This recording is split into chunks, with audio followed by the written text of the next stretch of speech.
And here comes Milo, big run out of 4. He's going to be there. Tristan Martin's there. Cannot count out to 37. Oh! The wheel gets burned! Cabot, where did he come from? Here comes Zwack. A punch from the 33. It's a drag race. The Magic Man wins it Auto Club.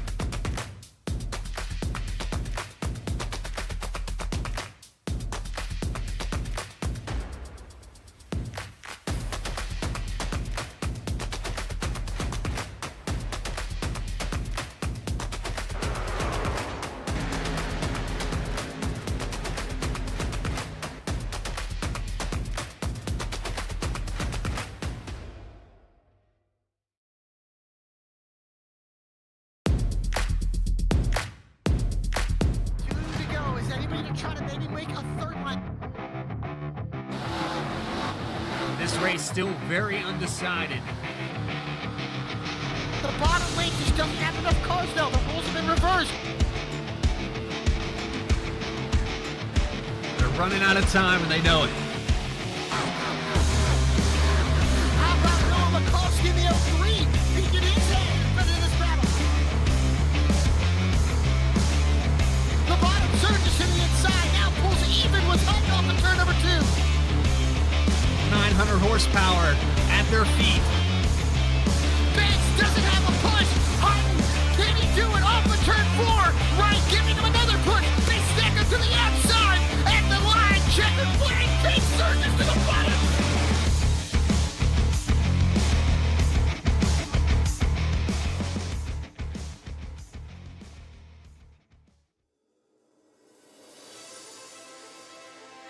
It's been a long 20-race season.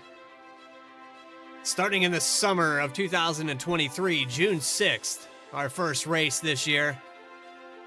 But for the Saturday Night Racing League, over 3,000 miles have been completed thus far this season. With names like Jeff Wright, Chad Klinger, AJ Stravato, Bailey Turner, Adam Cabot, Joseph McWhorter, all competing for the top prize. And live tonight for the season finale from the virtual Atlanta Motor Speedway, it's Saturday Night Racing League live on V-Speed. I'm Bradley Cooper. I'm joined alongside my co-commentator of the season and probably my favorite, Connor Horn. And Connor, we've seen a lot of statistics. We've went through the points. We've talked about all these graphics every single week.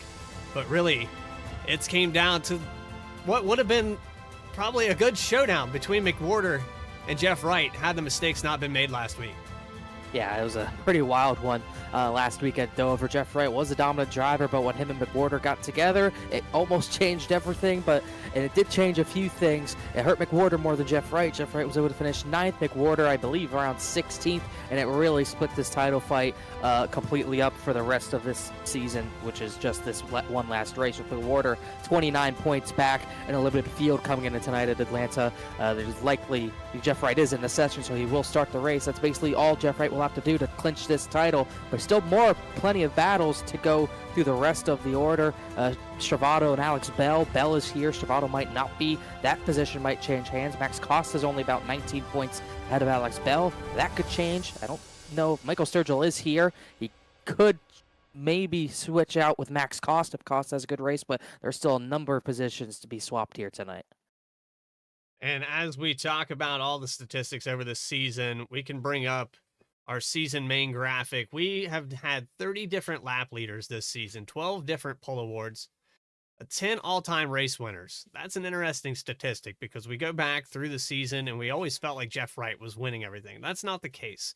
We have multi-winner seasons for a number of drivers, and we can bring those stats up now.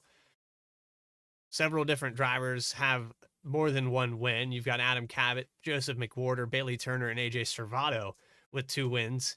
And then Michael Sturgill, Seth Hatchell, Chad Klinger, Joshua Banks, and Eric Hutton have also won. Eric Hutton winning the inaugural race of the SNR League. So it was a pretty tight battle. Until chase format, Jeff Wright really didn't have this thing locked up at all at any point. No, he really didn't. He started off the chase with probably the biggest lead that he would have the entire rest of the chase. It really kept dwindling. He kept having good runs. Wasn't like he lost his performance, even won this chase opener in Chicagoland, but he just didn't have enough to really maintain as big of a lead as he had earlier in the season. We saw that at Talladega after he got caught up in a late race incident. We saw, I believe, at Iowa after 2 tire pit stops, put him at the back of the field. The wild race at Charlotte, which saw McWhorter take the checkered flag there, it tightened up, but even as it did tighten up, he still wasn't able to fully lose the entire lead. He's able to maintain just enough to the point where we've gotten to this final race of the season with him basically within reach of the title. So we're going to try to get a driver up here before qualifying and talk to some of these guys that are in the chase.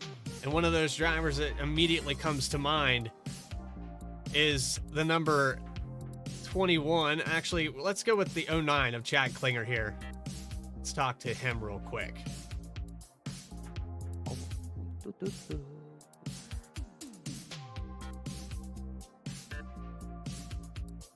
Chad Klinger, it's Bradley Cooper and Connor Horn up in the V-Speed booth. You got a copy? I got a copy. Chad, we talked about the whole season, all the statistics. You guys have ran over 2,400 laps this season, and it's been a long, long start since June. But here we are in almost the beginning of November, the very end of October. How has this season progressed, and how proud are you to say that you've been a part of this league? Oh, I think it's been it's progressed quite a lot. We had trust in almost all of these drivers because they were drivers that we knew from other leagues. So we kind of brought everybody back into this league. It's worked out great. Racing has been really good throughout the whole season. There's been 1 or 2 races where we had a lot of cautions, but other than that, it's been a really good season. Coming to the end of this season, I'm kind of disappointed because it's the end of the season, and it's been wonderful racing with all these drivers. Yeah, I'm pretty happy with the outcome of everything. I think you are too. I know that you got a win this season. Looked like short tracks were your forte this year. We talk a little bit about how the 1.5-mile tracks here tonight. Do you think you got anything for that season champion up front? Honestly, probably not. Atlanta is not one of my best tracks. I do run good here, but I don't know. It seems like I save tires, and then the caution comes out, and I lose all those spots because I save tires. So things just usually don't fall my way here. But we'll give it our best shot today. Well, we're about to get ready to qualify. Good luck out there, Chad, and see what you can do here to finish out strong. Thank you, guys. Have a good broadcast. It's Chad Klinger, and tell you what, the 09, he looked very dominant. Every short track we went to, he was up towards the front. Bristol, Richmond, I believe that was where he got his win, if I'm correct. Yes, he got his win at Richmond, and like you said, he was pretty fast at all the short tracks, especially fast at Martinsville, where he didn't get the win. He led 179 of the 217 laps we went and raced there, and ironically, his only win of the season you weren't a part of. I think that was me and Eddie Smith, but yeah, he dominated Richmond as well, and it looked like he might have been one of those guys who could be a threat to Jeff Wright, but the chase format, it just hasn't played out his way. In the chase format in this inaugural season, I know a lot of drivers prefer maybe a playoff or maybe no chase format at all. It just really comes down to what do you have as far as drivers and how many people are showing up. In our inaugural race, we had well over 30 cars out here. Coming down to crunch time, though, this season, the car counts stayed pretty high. We're staying up in the higher teens. A lot of leagues will deteriorate after you start a chase because they feel like they have no chance of winning the points. So what's the point in showing up? But a lot of these guys have stuck it out. And I want to talk about that interesting statistic. Max Koss, the most races this season, 19 out of 19. So, and making the field here tonight as well. So he is the only driver in the series that completed every single race this year. Shout out to him. And that's part of the reason why Max Koss is up there in the top 5 in points.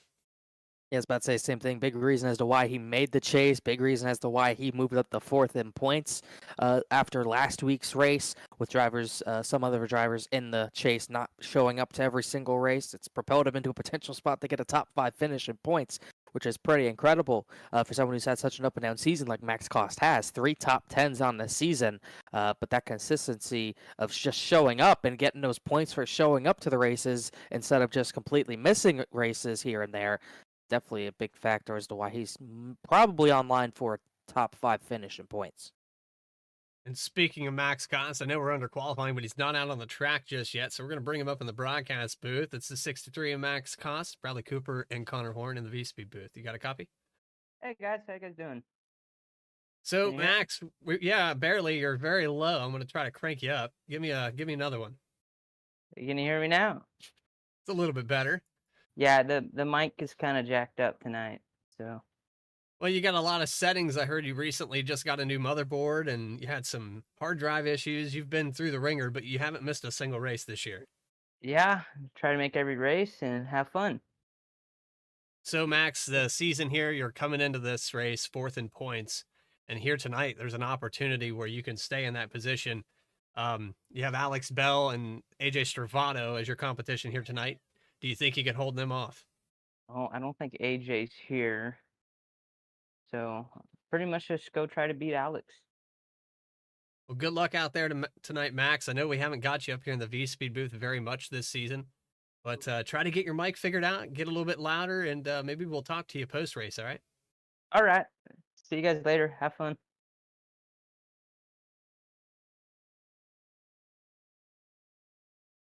Did it? And let me try to figure out where I'm putting him back to. Yeah.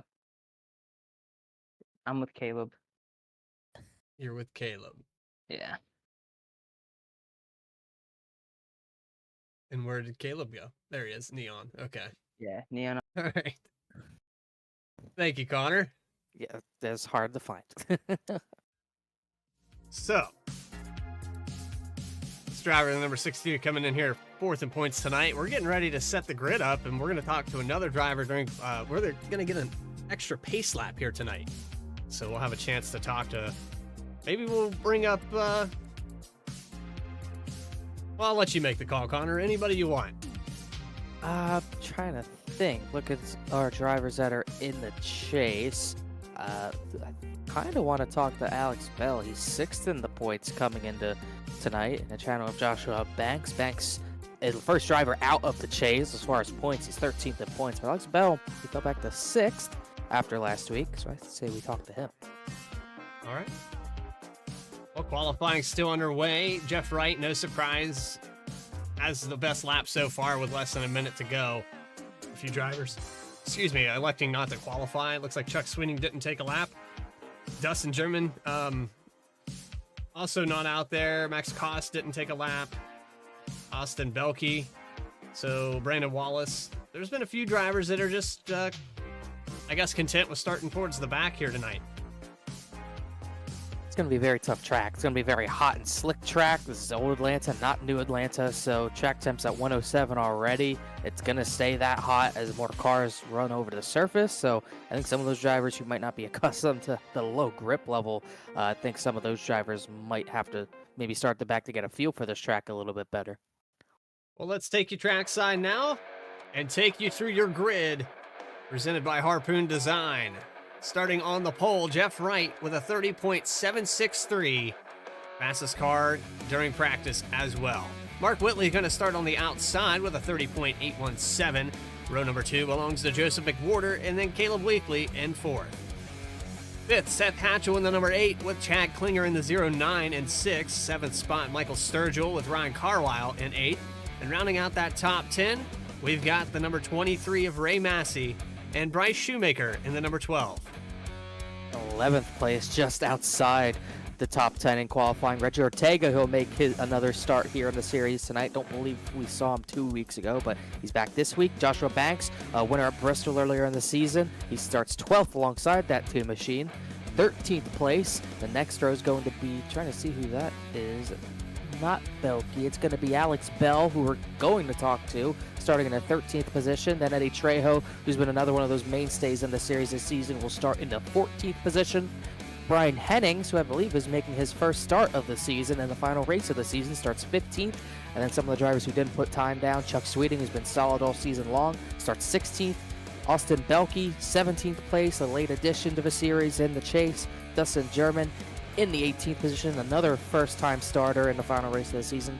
18th position to 66th. Max Cost, Saturday Night Racing League's Ironman, starting every race this season, as long as he gets on track, which he should tonight. He starts 19th, and rounding out the field, another late addition to the series who's been solid in his starts, the 99 of Brandon Wallace.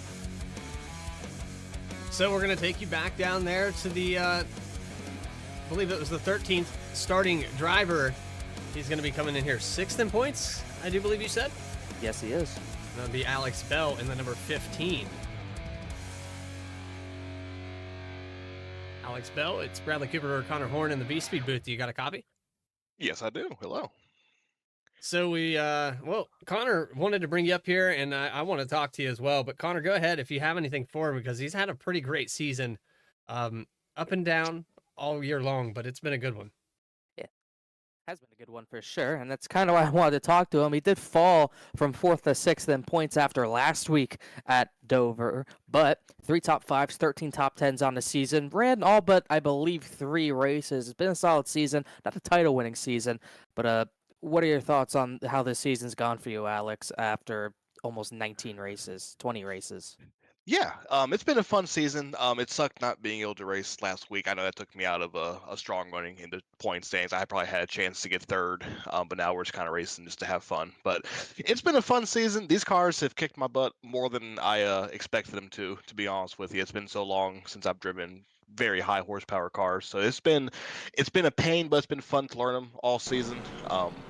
Obviously, wish we could have won a race. We had a couple opportunities this season to win races, and though things happen, we didn't get a chance to do that, but hopefully tonight we can try to win one. Yeah, definitely see if you could try to win one. You've had great qualifying efforts all season long, usually, and this time Yeah, it's not the same. But yeah, it's a bad time to interview me. I'm back here in like last. 13th is definitely not last. Midfield. but, whatever you want to describe it as, I think we'll see you at the front because you've been good getting the finishes at the end when you need to get the finishes. So I think we'll see you up front. Have a good night, Alex. Thanks for talking to us. Thank you, buddy. So here we go, doubled up, ready to go green for the final race this season, Saturday Night Racing League.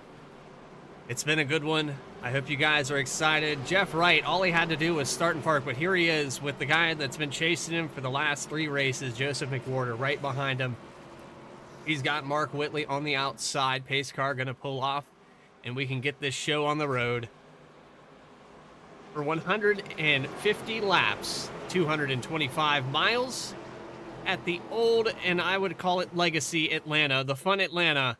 Pace car pulls off. Jeff Wright in the 48 hits the loud pedal, and we're underway, live and racing Saturday night style.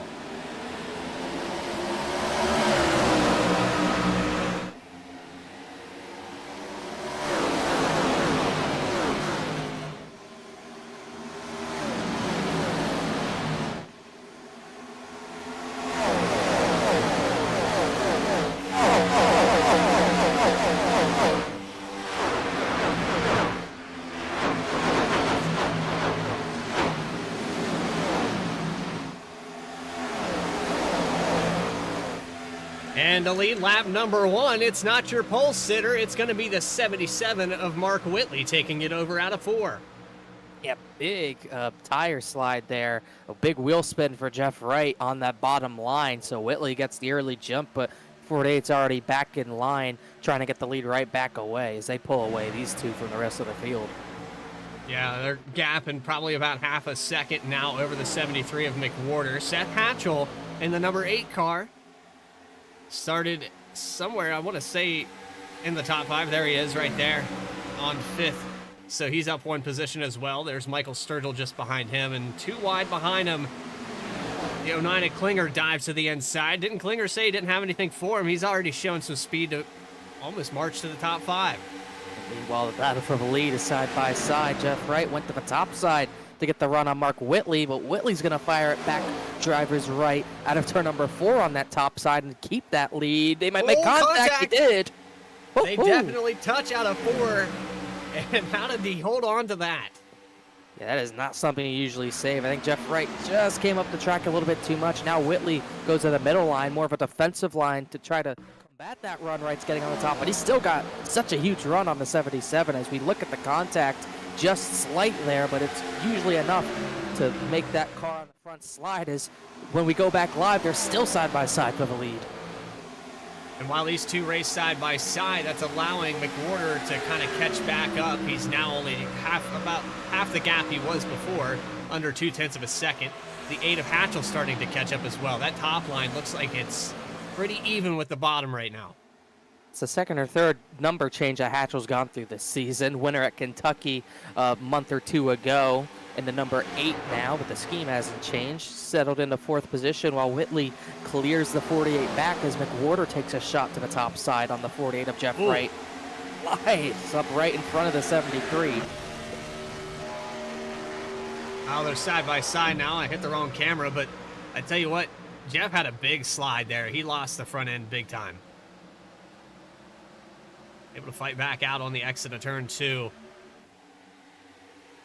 A little bit of side by side. There's Alex Bell. He's already worked out in the 13th position into the top 10. Now being scored as the 8th place driver. Running 8th for the time being. The last driver kind of on that top side because Jeff Wright went back to the bottom in turns 3 and 4, but he'll get the run on the Subaru of Ryan Carlisle. Carlisle, don't know how much he'll battle that as they'll go side by side into turn 1. Carlisle's just going to get back behind the 15, so the 15 already up 6 positions from where he started. Slides out of turn number 2. As meanwhile at the front, Jeff Wright still stalking that 77 of Mark Whitley. I tell you what, these tires, though, these boys have been racing pretty hard. They stretch out over 1.3 seconds of Michael Sturgill in 4th, and here's the pass again on the inside. Almost another contact there out of 4. I wonder if he tries a slider here. That's exactly what he's going to do, and Whitley was ready for it. Immediately dove low. And Wright almost into the wall, but now he's in the position where he wants to be. He wants that top side to make sure to pinch Whitley down, but Whitley could throw a slider here as well if he really wants to, and he's going to. He does. So back and forth, and another crossover from Jeff Wright to the bottom out of 4. Whitley barely has the nose on him, and as they come across the line, Jeff Wright's going to lead this lap. You think it's lap 149, but it's only lap 9 as Brandon Wallace pulls out of the pits. Wright will go for maybe a semi-slide job. He's trying to catch Whitley by surprise, can't do it. So that 77 is going to get the run back clear of Jeff Wright as McWhorter's still just watching these two battle. Yeah, McWhorter's kind of thinking, okay, if these guys can sit up here and do this for about 10 more laps, I'll be the leader for the remainder of this run because they're going to burn their stuff off. Yeah, definitely. I think that's what he's thinking. But if I was him, if I wanted to save the tire a little more, I'd want to go to the bottom. But he keeps going to the middle, which isn't going to help the tires that much either, as now they both battle. They might have almost made contact for second. McWhorter's going to go middle, get to the left rear of Jeff Wright, but no real battle there as Wright gets a great run off the corner again. Just like that, already back to the bumper of Whitley.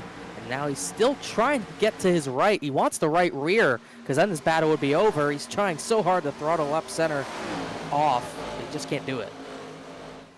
There's Reggie Ortega in the number 2, going to the inside of Caleb Weekly. Almost peaked for 3 wide by the 81 of Carlisle. Alex Bell has worked his way up to 6. And some of these guys that started up towards the front starting to fall back through this field. Oh, man. Wright did another slide job, almost hit the wall. Whitley is going to clear him back this time. This is incredible stuff. It's kind of what we expected of Lance. But now, I was going to say Jeff Wright might be in a position he wants, but Whitley had a great center corner there. All over the back bumper here across the quad oval. And at the line, that looked like some Kevin Harvick, Jeff Gordon photo finish stuff there. Yeah, I would say so. It's kind of what it reminded me of. Wright's not going to slide up in front of the 77 this time. He gets really sideways trying to do that, though. They almost make more contact. Mark Whitley will not budge. And the fight back here for 7th and 8th position has not subsided. Reggie Ortega falls back now to the 9th spot with Joshua Banks. They're side by side. 7th all the way back. Oh, Whitley's wrecked from the race lead on the front straightaway. into the grass. He wrecked all on his own out of turn number 4, and he's going to come back. 4 It's wide. going to be 4 wide for a moment. Then they're still going to stay 4 wide. That's not going to work, but it somehow has. They held on to it. Caleb in the middle. That was Weekly in the 13. Banks on the inside. And they caught up to Whitley while they were racing 3 wide. Let's go back on the replay and see what happened to the number 77. This is a little bit, oh wow. What happened there? Loose out. I think he was trying so hard to nail the throttle to clear Jeff Wright. He just got loose, and then he couldn't correct it, and slams into that wall, which turns in because of that dog leg. So it was probably harder hit than it would have been. And then he comes back, somehow saves it, and then gets into another tight situation. Joshua Banks, brave to go even through their middle bottom, I guess you would say. Yeah, I 4 think wide. Banks was already pretty committed to that inside. So Yeah, I would say when so. that happened, man, that's unfortunate though for Whitley. He led probably 9 of the 14 laps to start this race. Now under fire again though. Jeff Wright's not out of the woods yet. He's got a teammate to Whitley, and that's McWhorter looking to the inside here for the lead. Yeah, but Jeff Wright will be committed to that top side, and McWhorter's not going to be able to do much on the bottom in turns 1 and 2. He's got to find a way to do what Jeff Wright was doing to Whitley, get the run out of turn number 2, maybe get to the inside into turn 3, and then try to slide up in front of Wright, but not able to do so quite yet. He gets a better run out of turn 4 than he does turn 2, but got nowhere to really go with it with no overlap. Back here to the battle that has pretty much settled down. After the 3 wide, you saw Carwile and Ortega, Banks actually falling back a little bit now to the clutches of Ray Massey, and there's the 99. Well, I thought that was the 99. There it is. 5 laps down. I'm not sure what happened to Brandon Wallace here to start this race out, but maybe a late start for the 99. Oh, McWhorter has an issue. He really slowed down the straightaway. I think that car shut off. Did it shut off or did he have a pedal go? He's in the grass. Something went way wrong.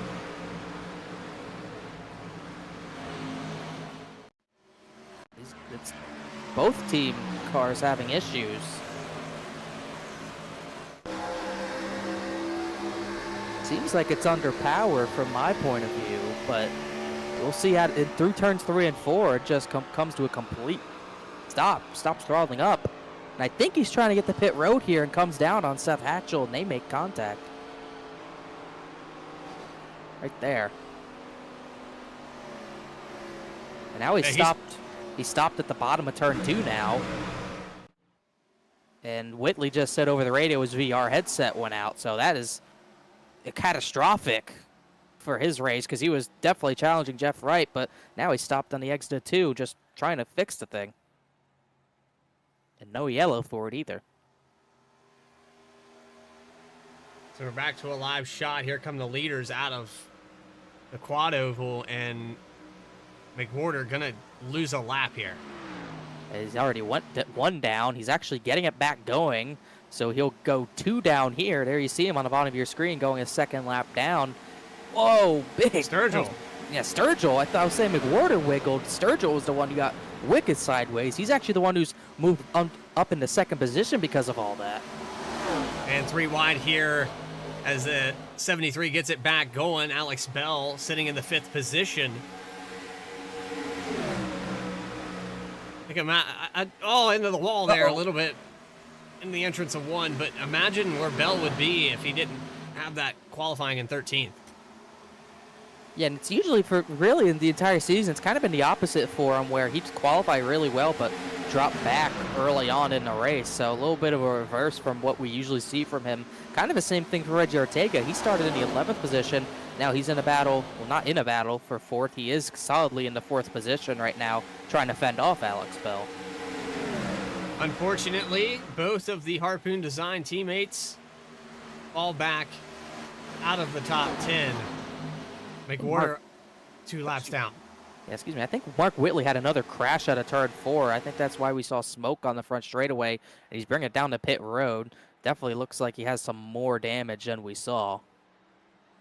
Yeah, right front, pretty smashed in. The battle for the lead has since stretched to 1.1 seconds with Michael Sturgill now in 2nd position. Ryan Carwile up to 3rd. With the battle for the points this season, like you said, Jeff Wright, all he had to do was come out and start in park. That's not his style. That's not in his DNA. He's going to come out here and have one last hoorah to show these guys a little bit of what they saw most of this season. Yeah, definitely just going to try to do what he's done all season long.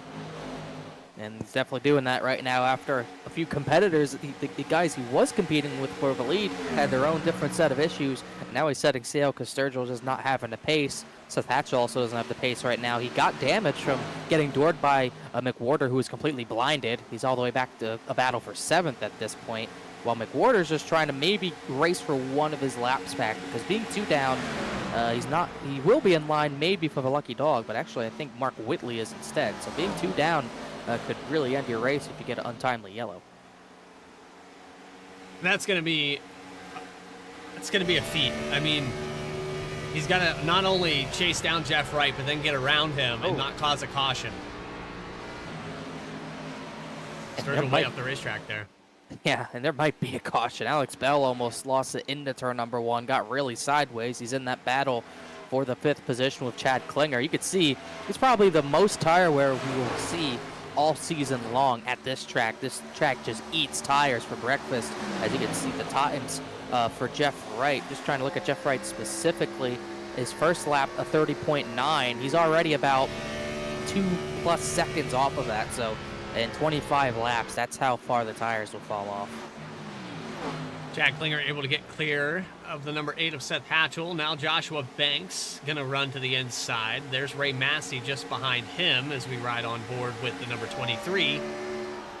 Massey's been another one of those drivers that's been very consistent this season. You can put him in that caliper with Max Cost and making a lot of races.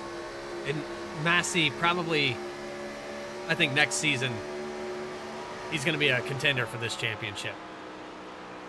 I sure think so. He's had a lot of speed this season, but just hasn't been able to get a lot of the finishes, which has kind of been the case for a few of the drivers who we thought might challenge Jeff Wright when it came down to the chase.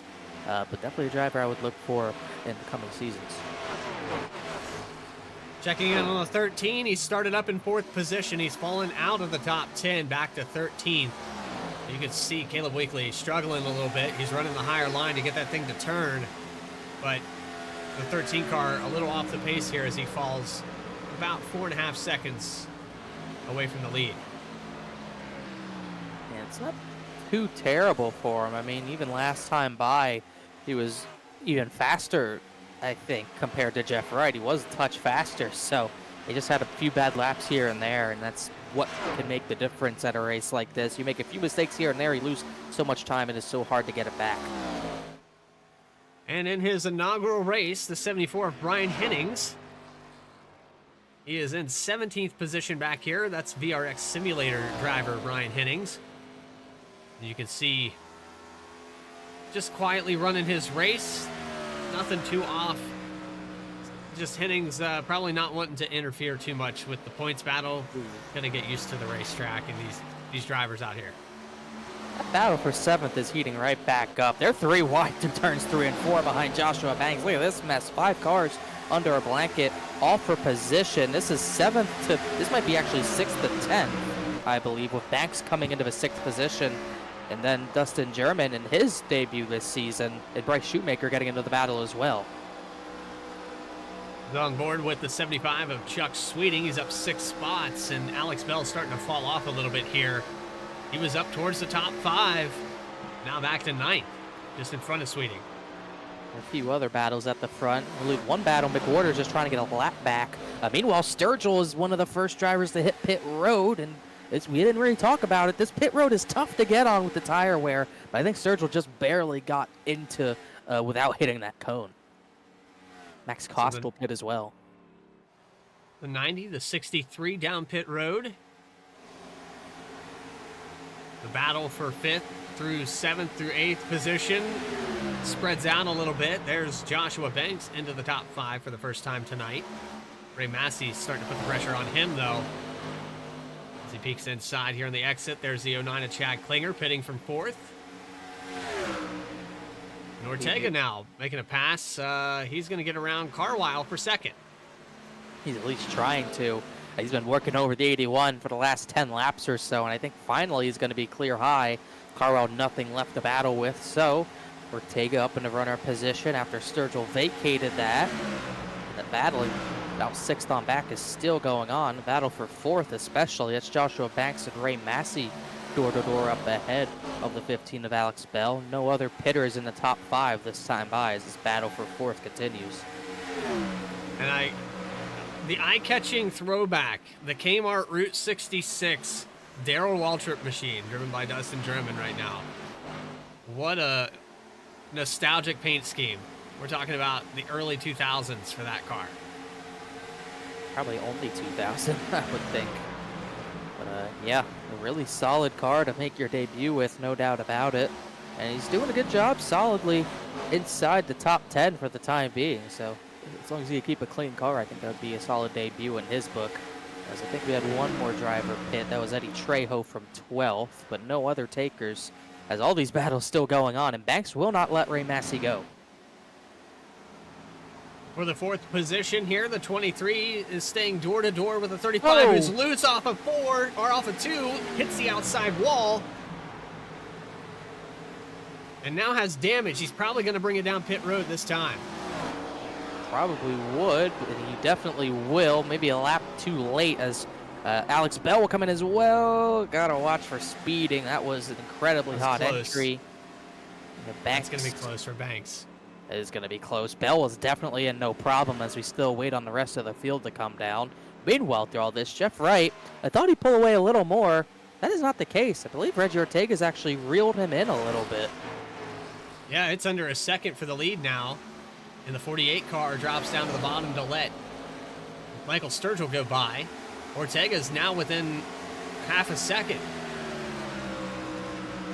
Definitely looks like Joshua Banks got a speeding penalty. No surprise there. So we've seen that a lot from him this season. A lot of speeding penalties from what I can remember. So even with the win at Bristol, probably hasn't been the season he wanted. But definitely catching my eyes. Jeff Wright really struggling long run. This is not something we've seen from literally anywhere. And Reggie Ortega's reeling them in. Another thing we haven't seen, Ortega has not had a lot of long run speed this season. Well, the run off of turn 4 right now, that's going to give him probably a good 0.4 of a second. Yeah, 33.8 for Jeff Wright and a 33.4 as they cross the line. And Jeff Wright way up the racetrack, now taking the air off the spoiler. Change for the lead now as they come off of 2. And this all goes back to the battling he was doing with Mark Whitley and Joseph McWhorters. They're 3 wide in the background for is now the 3rd position. That was Chad Klinger actually getting around those two, Massey and Carwell. But it all goes back to the battling for the lead earlier on. Jeff Wright probably cooked the rear tires through all that, running the top side as hard as he was. And now he's paying the price while Reggie Ortega takes what might be his first lead the entire season.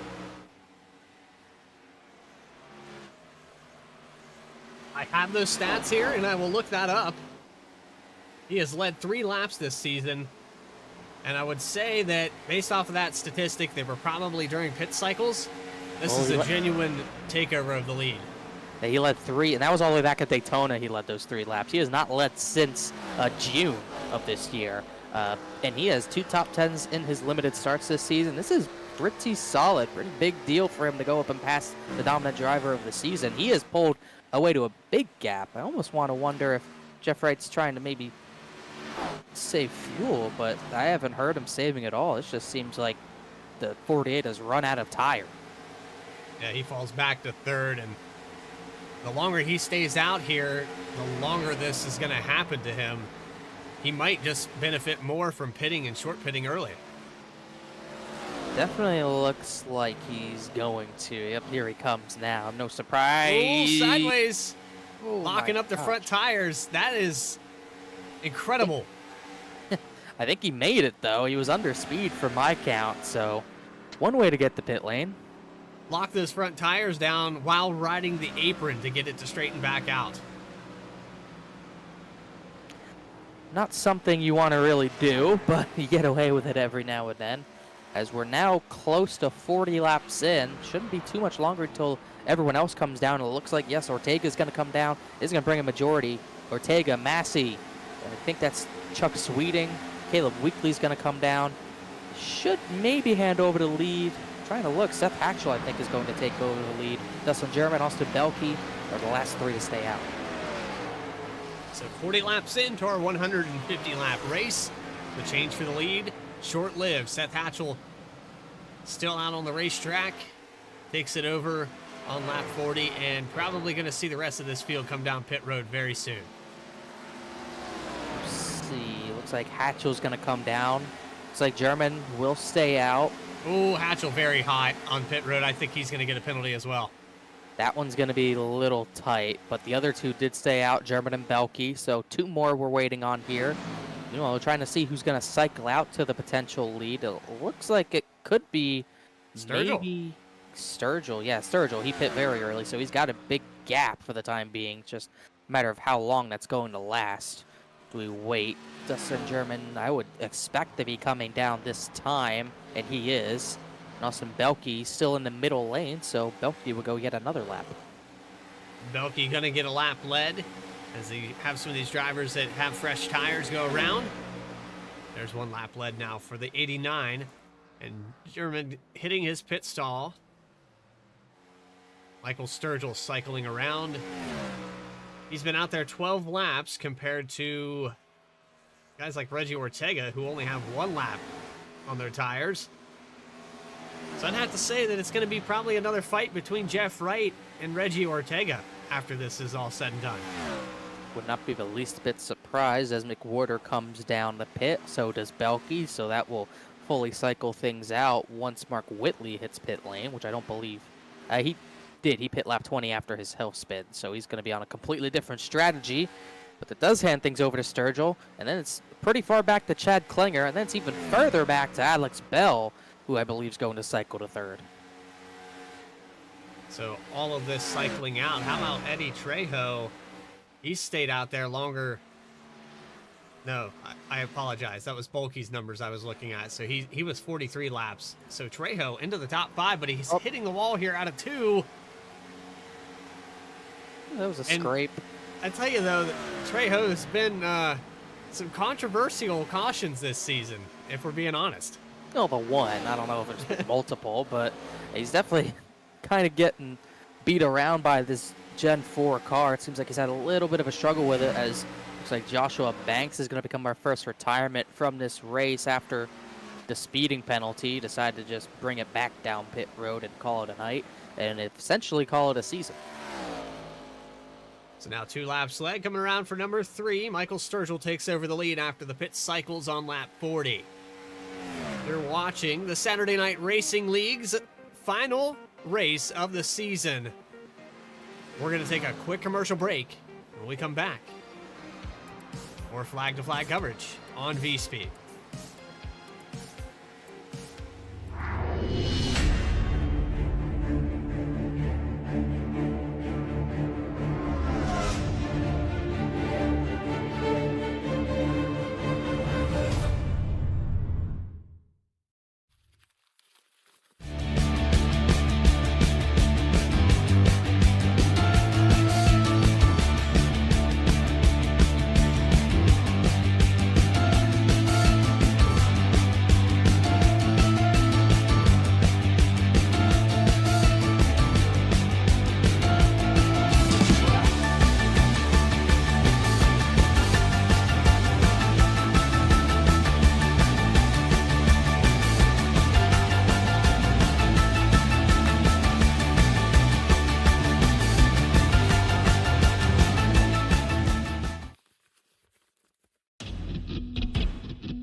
The most realistic online racing sim ever made. This is iRacing. Details detailed laser scan tracks, fully dynamic, real-world cars, and over 50 series to choose from. 6 online world championships offering over $400,000 in annual prizes. This is the original esport racing game. This is iRacing.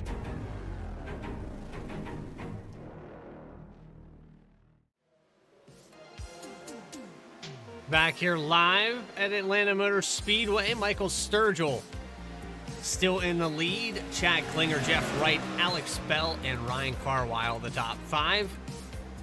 The final race of the season at Atlanta Motor Speedway. We're about a third of the way through.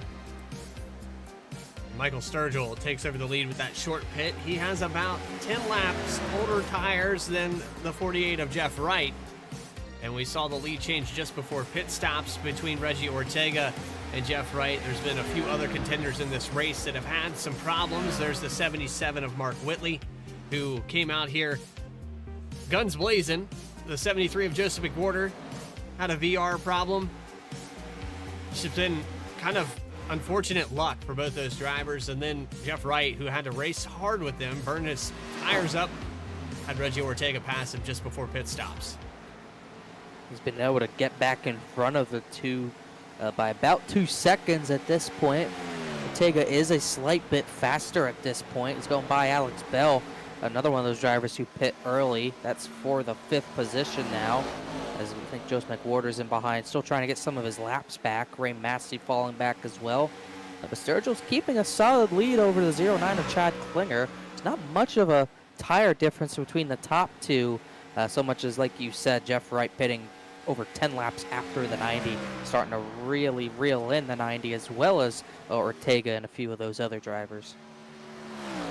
So Klinger, he is 3 seconds back from this lead. He'll probably be the next victim for Jeff Wright, barring that a caution doesn't come out. And we talked a little bit about the tire strategy and the fuel consumption. We're on a little bit longer distance here this race.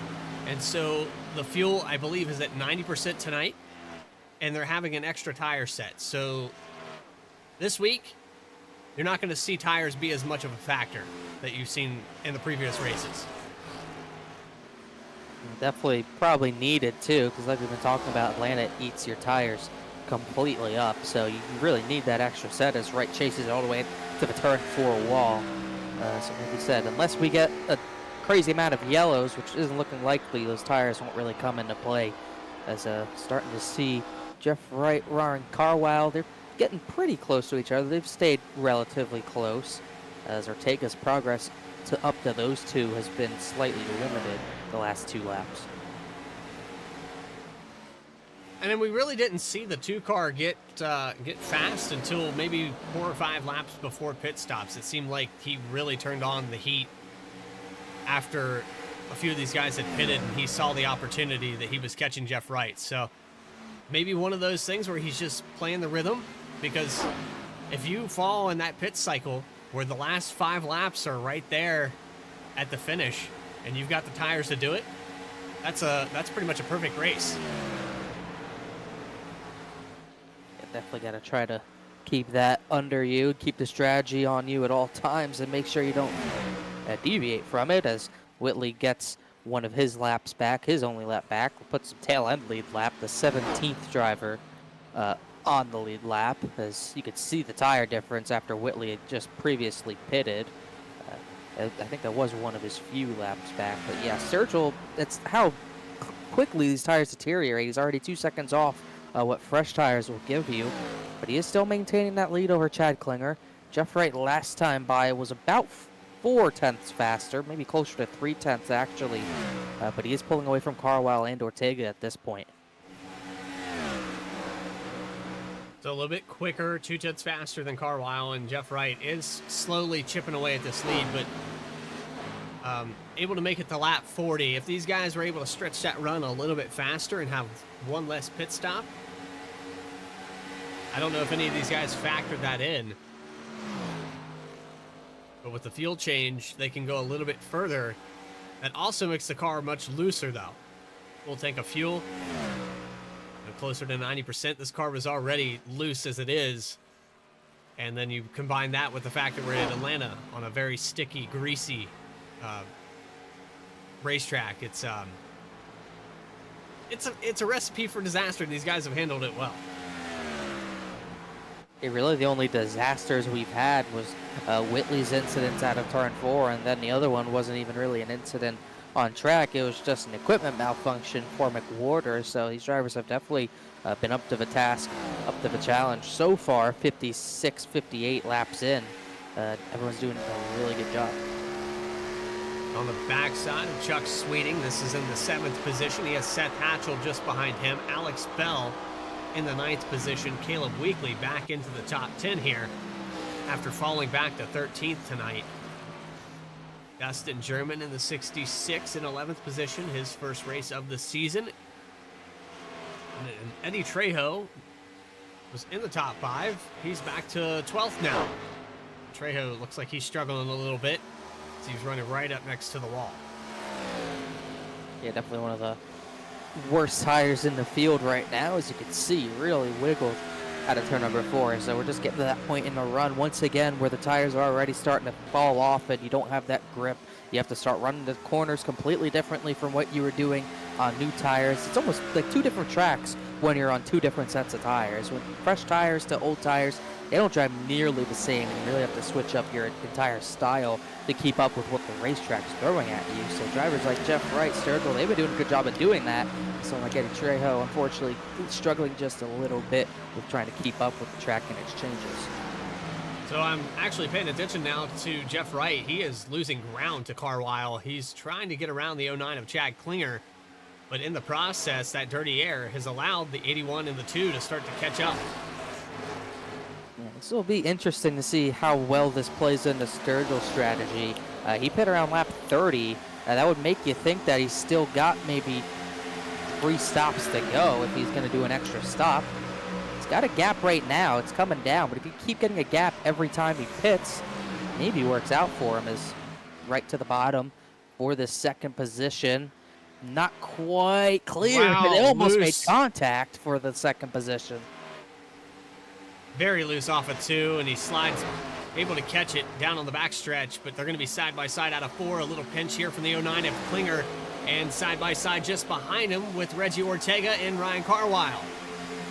Ortega finally catching up. He battled 10 laps with the 81 earlier. He's likely going to have to do it again.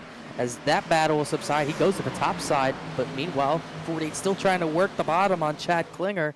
Not able to clear, and those 2 behind are going to come into this battle for sure. As Sturgill's loving this because his gap's going to stay at around 3 seconds the more this carries on.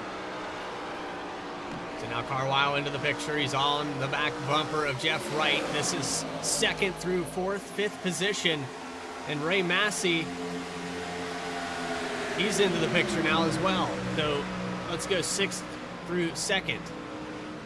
Yeah, as Max Koss comes out of pit road, another scheduled stop for him. Massey's going to be the only one to dive to the bottom this time. I think Jeff Wright wanted the right rear of Klinger, couldn't get there, and almost hit the wall himself. While Massey didn't have any run on the bottom. Just seems like that bottom's not there for passing in 1 and 2 unless the tires are completely deteriorated on the driver ahead. But 3 and 4, different story. You kind of want to wrap that white line in 3 and 4. There's too many bumps on that top side out of turn number 4. But Wright's going to try to make it work anyways. Almost hit the wall in the dog leg as he's once again going to try to stick it to the top. And Ortega's going to go even higher. So 3 cars on the high line, 2 cars on the bottom line. Side by side between Ortega and Carlisle getting loose off of 2. Jeff Wright peaks to the end side of the 09 of Klinger, and Klinger's just holding on for dear life here. Defensive driving down the backstretch. Down to the bottom now in 3 and 4. Ortega in the middle, getting some clean air to the nose. Jeff Wright very loose and tucks the wall. He's going to lose all these positions. Still up in the wall. And that's a big blow for his race. That's 4 positions pretty much. He was about to get Chad Klinger. He throttled up so hard on the middle to entry of turn number 3, trying to get the right rear of Klinger, couldn't do it, and now he lost all those positions because of it. And Michael Sturge was loving this because he keeps a 3-second lead. He can carry this out and cut that stop right back out because of this gap he's keeping. Now here comes Ortega for second to the bottom. Reggie Ortega looking good, a little bit loose there off the exit of 4. Ray Massey going to take him 3 wide. Ortega backs out of it. He knows better. He doesn't want to be a part of that. Ray Massey says, I'm going to go up here and take second position. Got to look out for the guys on new tires, though. Brandon Wallace, Max Kost, they're going to be cutting their way through the field as well. Massey to the bottom of Ortega. He can't do anything with it. No run there. Ortega's trying to get back to the top of Chad Klinger. Klinger's also holding up Kost here a little bit. Ortega's got a tiny run, and Klinger couldn't shut it off. He's to the right rear now. And Kost is driving this smart. He's not interfering. He does back up and let these guys get side by side, but he's also in a situation where if he wants to get into this top 10, he's going to shoot the middle here. The perfect There time he to do goes. it. Perfect Good run time to there. Able to clear pretty easily because, you know, with the new tires, you got so much more center corner speed. So that was the smart decision to do that there. And now Ortega's clear of Chad Klinger up to that second position. We might see him start to chase down that 90 of Michael Sturgill. But Chad Klinger is going to start bleeding spots here, I think, after losing cleaner air. Ray Massey is going to get into the top 3 for the first time tonight. And now here comes Ryan Carwell to try to take another spot away.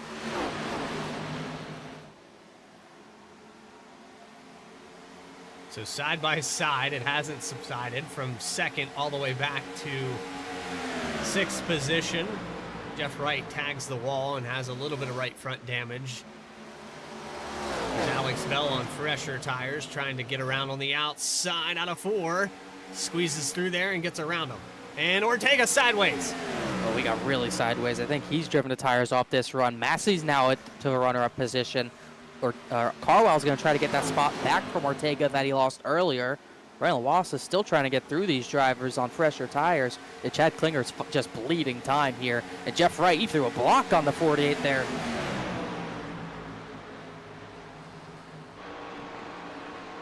That was a block down the back stretch. I think maybe Chad got a little loose out I know of he 2. wanted to pit. Yeah, I think he's pitting, so I think he just wanted to get down the pit, and Jeff Wright didn't know. So Klinger's going to be the first one. He's actually going to follow Michael Sturgill in, who pit this time as well.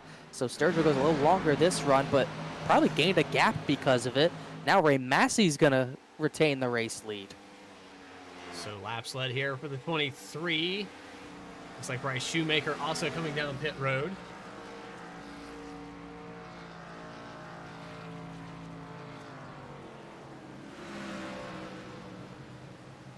Looks like Jeff Wright's going to peel off lap 71.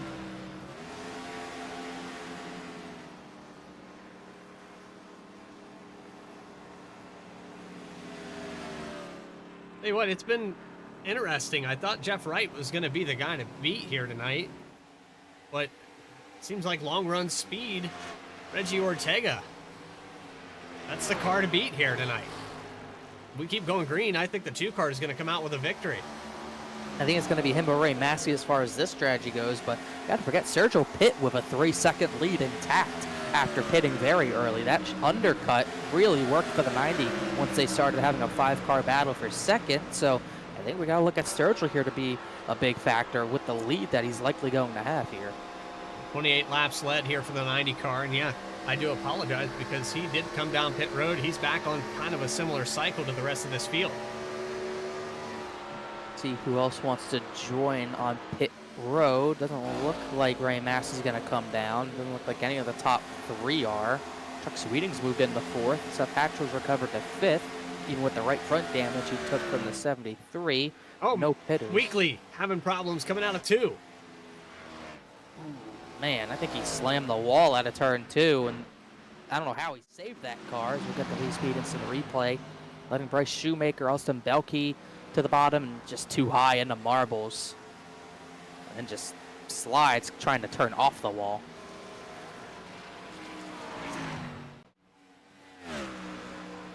So Weekly brings it down pit road. There's Mark Whitley also getting sideways. I seem to be putting the cameras on guys as they're having problems.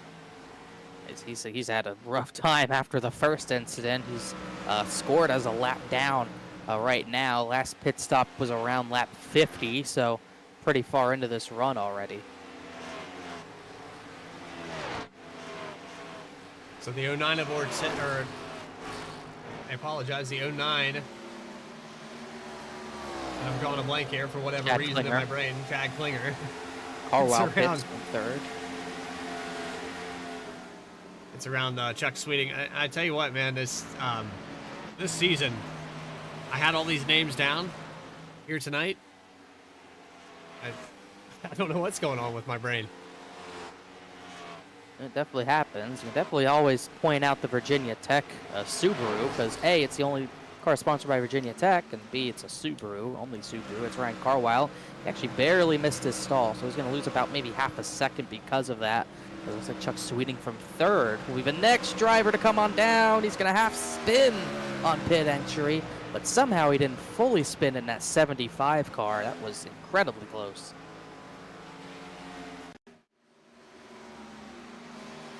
My gosh. Meanwhile, Mark Whitley pits because we got a replay on the pit entry here. It's it wasn't even a transition, just too much rear brake or shifting too quickly, but he somehow kept it pointed straight in some capacity. Well, able to hold on to it there for Chuck Sweeting. Let's go back to our live shot. Michael Sturgill up into the top six. He's in sixth position, rather, and Ortega losing ground to the 23 of Massey. So as these runs progress, we have a different driver every time that seems to show how well they can save the tires. Yeah, like you said, I think this track is still ever changing. The track temp has gone down maybe a slight bit, but it's not too big of a difference. It was Ortega earlier on. This time, Ray Massey's pulling away, and Ortega, I think, sees that happening. He's going to come down to pit from second position and leave Massey out there one extra lap, and a very clean pit entry from the two of Ortega. So we're cycling through some green flag pit stops. Just happens to be around that halfway point. We're going to take a quick commercial break. We come back, we're going to bring you some noise presented by Harpoon Design. You're watching the Saturday Night Racing League live on V-Speed. We'll be back right after this.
The most realistic online racing sim ever made. This is iRacing. Detailed laser scan tracks, fully dynamic real world cars, and over 50 series to choose from. 6 online world championships offering over $400,000 in annual prizes. This is the original esport racing game. This is iRacing.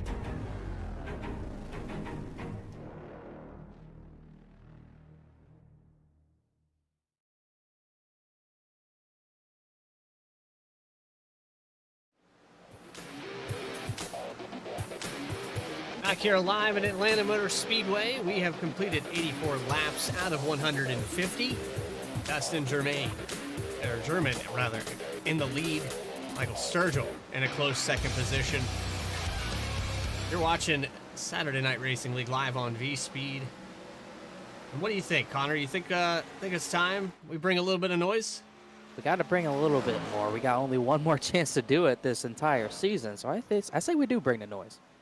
All right, this is Bring the Noise, presented by Harpoon Design, and we're going to go on board here with your race leader, the number 66 of Dustin German. And no, we're not, because he's having some problems. So let's go on board here with Michael Sturgill.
And that was the noise presented by Harpoon Design.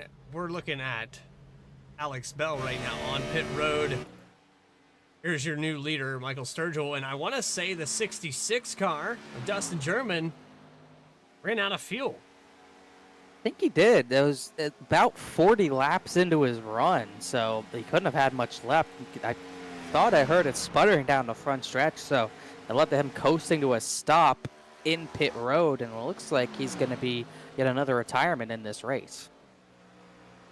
So a second car out, as Joshua Banks was the first one out after the speeding penalty on pit road. Jeff Wright back into the top three. Chad Klinger getting past there for the second position. Ryan Carwile and Ray Massey the top five. Jeff Wright got by Chad Klinger, but he has not pulled away really after getting by him. He's kind of held right where he's at and still about 3.5 seconds behind the driver of the 90. And it's really spread out after this last set of pit stops. As see how far away we are from Sturgill pitting. He only pit about 20 laps ago, so I'd assume he's at least going 10 more, and we should be well and far away from another round of stops, as we've gone fully green. We've had our incidents, but fully green for all 89 1/4 of these laps so far, as Sturgill almost into a wall. But like I said, things really spread out. Right now the battle that's I think closest might be Seth Hatchell and Reggie Ortega. This is side by side. The two car falls out of the top five. Ortega, who showed that long run speed, maybe had a mishap there on pit road. It looks like he had 43 seconds in pit lane compared to everyone else at about 38, 37 seconds. So some problems there for the two car. I wonder if that's missing his stall. It definitely wasn't speeding, because it would have been much longer. I think he did miss his stall looking back on it, so lost a lot of time there. Can't make those mistakes if you want to compete for a win. This has definitely been one of his best runs of the season to date, but starting to lose that time that he gained on the very first run. He's almost falling back to 9th place. Actually, no, he's not close to falling back to 9th place, but definitely losing that 7th position to Seth Hatchell, as we still look at Joe McWhorter still trying to play catch-up. Sturgill continues to lead. So McWhorter, 2 laps down. He's on the outside of the two car of Ortega. Oh, that was Little close. cut up the track there from Ortega, wanting to run that high line. Another battle brewing. Ray Massey pit late. He's catching Ryan Carwile, which would be for the 4th position, as I think Massey's been one of the faster drivers on track the past few times around, so I think he's got the fresher tires, but he's still got 7 seconds to go to get to the race leader. As it looks like that was Brandon Wallace laps down pitting as Massey gets by Carwell in this position. So up to fourth now. He has to chase down Chad Klinger, and he's only, let's say, 4 or 5 tenths back. And the timing and scoring is lying to me. It's 2.3. A little bit further than that, but a little bit. So we are starting to see that battle of a lead maybe tighten up a little bit. Last time by a 1/10.5 faster Jeff Wright was than Sturgill, but that gap is still 3 seconds, so it's not relatively close to being a challenge yet, but Sturgill is risking it up against that outside wall. I think Sturgill will probably push this to lap 115. I think he can afford to probably get somewhere in the 110, 115 range before he comes down pit road, which will put him right perfect with fuel and will allow him to short pit again. I think situationally, the 90 of Sturgill is going to be far enough ahead before he hits pit road that he might be able to win this race by well over a second. Oh my gosh, Jeff Wright just had such a slide out of turn 2. But yeah, Sturgill's definitely in a good spot right now. He's bleeding time, but he's not bleeding nearly enough to the point where I think Jeff Wright can catch him, especially with the long run pace we haven't seen the 48 have. As far as this run goes, you really got to look at where Ray Massey can get to with the freshest tires in the top 5. Still trying to chase down these two to get into the battle for second. That 23 could be a factor if he can have some better long run speed and keep the tires on it. Maybe catch up to the 90 a little bit more than what Chad Klinger and Jeff Wright are. There's the 81 of Carwile as the 15 of Alex Bell goes by on the inside. Bell on a little bit fresher tires. He pitted 8 laps ago compared to Carwile, who pitted 20 laps ago. So Bell on a completely different strategy, trying to work his way back onto the lead lap. Caleb Weekly, the last car on the lead lap, he's trying to chase him down 3.6 seconds back, but good chance that the 15 can catch up. And we've been caution free for 97 laps. It definitely looks like I think Alex Bell is the only one committing to a 4-stop strategy. Looks like everyone's going to go 3 stops. Even Sturgill, who short pit lap 30, still went a 40-lap stint to go to 71. So it definitely looks like the 15 is the only driver trying to pull this off. We'll see if the extra stop helps. There is a lot of fall off as he goes by 4th place for Massey. Just not sure if this is going to work out the way he wants it to. He might need a yellow at a certain point to really help him. And see, 43 laps, I think, was the longest we saw a driver out there on the racetrack. And then that guy ran out of fuel as well. So yeah, maybe take a lap off that. I think that would be wise.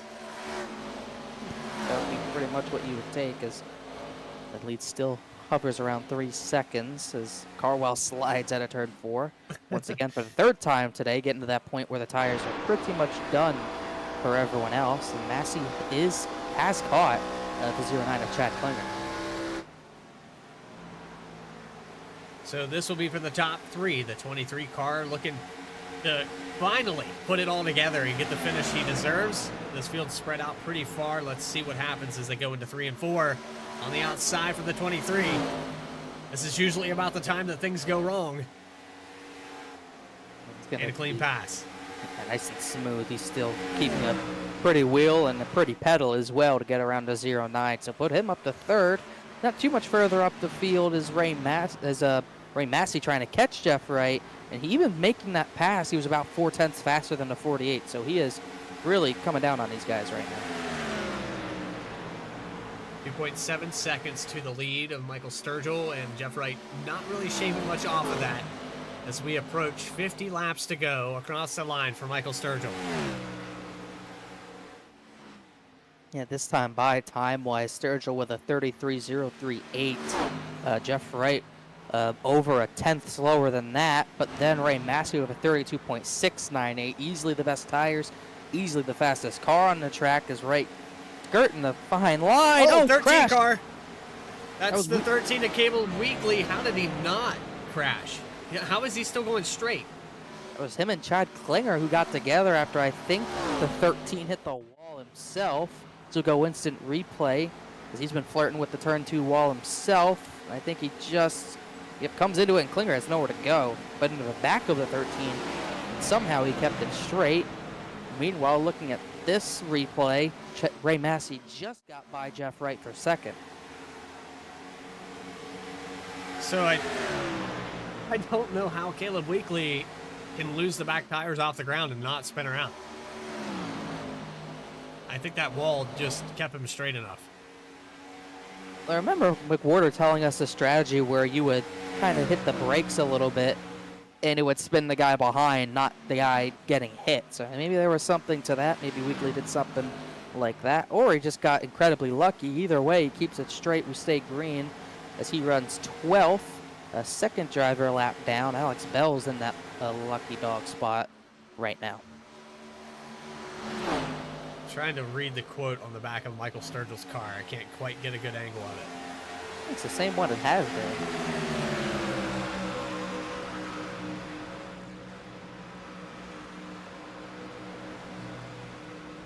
Drag the brake and drop the hammer, I believe was the correct terminology. Yes, that would be correct. He's going to have to drop the hammer a little bit more because Ray Massey's going to be there in maybe, I don't know, 5, 6, 7 laps. I think that's perfect, though, for Sturgill because that's about the time he's going to hit pit road. And the question is, is he going to want to undercut again to get another gap on Ray Massey? He's really going to have to decide if he wants to play offense on the final run or defense. If he pits early again, it's defense to the end. But if he pits a little later and maybe gets the overcut on Ray Massey, he can be the one on the offensive trying to chase someone down on new tires. I don't know if he can afford much further. He's got 34 laps on this stint, so fuel-wise, he's looking at probably lap 111 before he's in the gray area of possibly running out of fuel. It'll be close. Yeah, definitely going to be close. And we're still not in our window anyway, so we might be on the edge of it if you ran out coming to the line, but I'd be shocked to see anyone come in the next 5 laps because you got to wonder, just in case you get a yellow, anything's possible. We saw at Iowa, we got a green-white checkered there, and that was a relatively clean race, so got to at least factor a little bit in for the green-white checkered, so I'd be shocked to see anyone come in before 110 from the front. Just have to wait and see what Sturgill does as he stays out yet another lap. Things have really spread out at the front now. There are no battles within the lead lap at this point. Alex Bell gets his lap back there. I forgot to mention that. He's up to 11th position, gets ahead of Caleb Weekly, and then gets it back the old-fashioned way. Ray Massey shaves the lead down to 1.5 seconds. Jeff Wright falling back. He's still in the top 3, but Ryan Cartwile is catching him. It's just definitely not a race he needed to have for Jeff Wright. Obviously came in just needing to start, which he obviously did. But not the long run pace we've seen at the mile and a half. He's usually been the mile and a half whisperer. Trying to look at what mile and a halves he hasn't won this season. He's won at darn near every single one we've been to. Surprisingly, Kansas was one of them. Yeah, he won Kansas. He did win Kansas. Seth Hatchell won Kentucky. There's one he didn't win. And then, I believe, Charlotte obviously went to McWhorter and tightened the championship battle. So, other than that, he's been perfect on the mile and a half. So this is kind of a surprising one where he's not been able to really dominate much at all since Reggie Ortega took the lead from him earlier. So there's Sturgill up on the high line. Ray Massey well within the picture now. 9/10 of a second separating the 90 and the 23. And honestly, I see Matt. Sorry to cut you off, but if I see Massey in my mirror catch me that much, he might almost be inclined to pit here. And I think he is. He actually is going to pit. So great call on my part. But Sturgill's going to get the undercut once again. And this is going to put him right on the edge of the fuel window as well. And we talked about how far you can go. He's going to go 41 laps, and that's close. We saw the 66 retire from this race. He was right at 43. If you're pushing it hard in clean air, you're going to get even less than that. So what do you do? Just gotta hope it works out. He did go 41 earlier when he went lap 29 to lap 70 without pitting. So that wasn't going to work out for him. Now the battle's Jeff Wright. Wright had a terrible turn 4 there.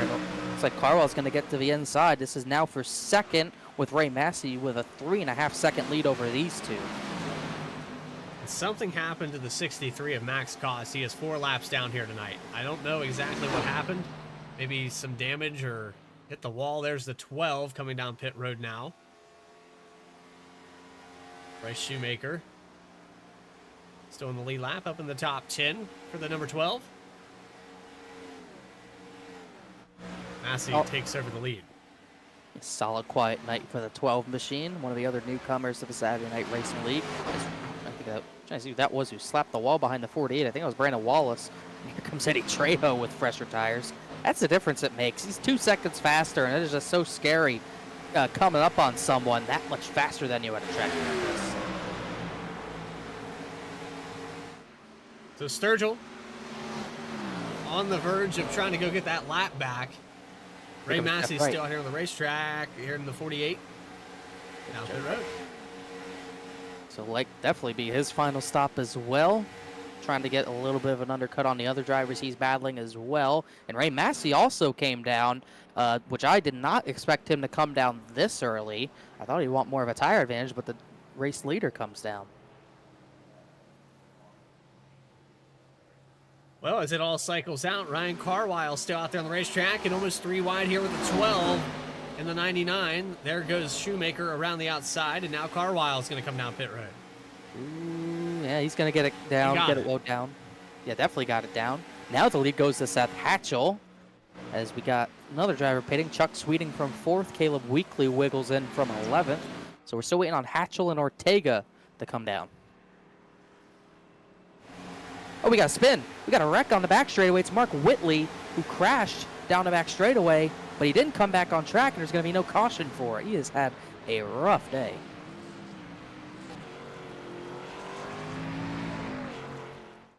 He's still wiggling. It looks like he maybe hit the exit wall coming out of 2. It's been the trouble spot for sure. We've seen so many drivers hit that wall. Just because Loose, loose. Oh, yeah. I mean, he had it's a shock that's not a yellow, but we do stay green. Then he does tap that safer barrier on the very bottom, but he does nurse it back to pit lane. Almost came out. That was the effective race leader there, and then Jeff Wright came through as well, so that was scary stuff. And I'm sure that's something Seth Hatchell would have wanted to see, but Willie does get it down the pit road, and Seth Hatchell has to pit under green instead. Another wiggler. I think he got it. I've seen these guys doing that little kind of maneuver where you have a little bit of extra braking distance, swerving back and forth. It's definitely a strategy. It's an art form. So resuming the lead will be the number 90 of Michael Sturgill, and some of the drivers that haven't come down pit road. Alex Bell, he's on that different strategy that we talked about earlier. Ray Massey back out there on the track. He's about 3.7 seconds from Alex Bell and 5.8 from the lead. That's why I'm kind of surprised he didn't want to pit a little later to get a bigger tire advantage. I think if that went a little bit longer, he was going to get the 90. But I think the tire advantage is really going to be about only 2 laps at this point. So it's going to be a little bit more interesting, maybe a little bit tighter to the finish with the 90 and 23 at this point. So Michael Sturgill got his first win with the 2-tire call. Now looking at his second win with what, in my opinion, has been a pretty damn good performance for the 90 car. I think it's a little bit of an understatement, but he's definitely been really solid all night long. I think he's definitely been the dominant driver of the night. Ever since the first set of pit stops, he tipped the undercut. He kept the lead all the way through. So definitely on track, I believe, to lead the most laps at this rate. And he's got about just over 30 more laps to hold on. But it's going to be about if those tires hold up compared to Ray Massey's. Those have been the 2 that have been on differing strategies, battling all night long. It definitely looks like it's going to come down to those 2 as the 90 laps Max Cost for a 7th time. Max Cost way off the pace here tonight, but he doesn't have to worry about AJ Stravato. Alex Bell will finish ahead of him most likely, and so probably going to come home this season in the top 5 in points. It's just going to be a matter of, I believe he's going to end up 4th. There's Alex Bell in the 5th position. And I'm interested, what's your take on the 15-car strategy here? I mean, he's 7 seconds behind Sturgill, who's already pit for the last time. I'm not sure if he had a speeding penalty somewhere in there or what, but the extra stop is definitely not going to work out, I don't think. He kind of needs a yellow to just get back on sequence. He's probably about to pit here, and he'll come back on track a lap down, just trying to recover. He'll be fortunate to get a top 10 if this continues to go green, but it's definitely not been the strategy. I thought the fall-off would be enough to where it might be viable, but just not quite the case. Right now in the 5th position for Alex Bell, Jeff Wright is 5.8 seconds back. He is only about half a second from Chad Klinger, so maybe still a podium finish here in the mix for Jeff Wright as they go down the back stretch. Klinger about 4/10 slower last time by in the 09. Ray Massey trying to catch up to Michael Sturgill, who is 3.3 seconds ahead. This top 5 has a pretty good spread. The closest battle on the racetrack is between Chuck Sweeting and Reggie Ortega. Actually, Jeff Wright catching up to Chad Klinger. Ray Massey was already half a second faster than Michael Sturgill last time by. Sturgill trying to work past Eddie Trejo. That could be playing a factor as well, but Massey's catching much quicker than I thought he would be. Jeff Wright easily worked by Chad Klinger at turn number 4. Wasn't much of a battle like they had earlier in the night. And it's kind of surprising because Chad's only, 2-3 laps older tires. You'd think he'd fight that a little bit more, but he might be in conservation mode here for a last lap dash for a podium. We'll see. We saw our last run. The 09 got passed by Jeff Wright very quickly, but stayed with the 48 for maybe 15 laps longer, then started to really fall off. So it could be another situation like that. It's another ways back, long ways back to Ryan Carwile, who's lapping another half second faster than the 09. And then Seth Hatchell, even faster than that, but another about maybe 3 to 4 seconds behind as Alex Bell. Still out there somehow, but he's fallen back to 8th through this cycle. Oh, Ortega in the wall. A little wall bounce never hurt. Just knocking the camera back in. Did the job. So Ortega in the 09, or in the 2 car, who was in contention here with some mistakes on pit road. I don't know exactly what happens to his pit stop. Falls back to 8th, having some struggles now with the handling. The guy that got around him, the 23, he's got the lead under 2 seconds with about 25 to go. It obviously could be Michael Sturgill really heavy conserving, but you can only conserve so much. You really don't want to give up that big of a gap just to keep the tires on it. As you can start to see the 23, that dark colored car on the very bottom, I believe, at turn number 2, within 2 seconds. So you can save tires all you want, but you need to make sure you can at least defend for as long as Sturgill's probably going to. We're not even to 20 to go yet, so if that 23 gets to him in a 5 or so laps, that's going to be a tall task to defend. That's going to help a little bit. Shoemaker hits the wall. Shoemaker in the wall, that'll help a little bit, but even still, I think the driver of the 23 still gained a little bit that lap. Yeah, 0.2 of a second. That happened right out of 4, so probably didn't hurt his lap too much. It might show on this lap, because that was one of those pucker-up moments where the 12 was just trying to stay out of the way, got a little too close to the exit wall. Seemed all night long, but at both ends of the track. Yeah. Especially out of 2, though. We've seen several different drivers. Caleb Weekly comes to mind, getting a little too close to that exit. You can see on the right front where it's happened a few times. You see it on everyone's right front that's dinged up. Ortega's hit the wall, but it isn't really hurt. As Alex Bell is finally bringing it to pit road. I couldn't tell if he ran out or not, but he must have been darn close to running out.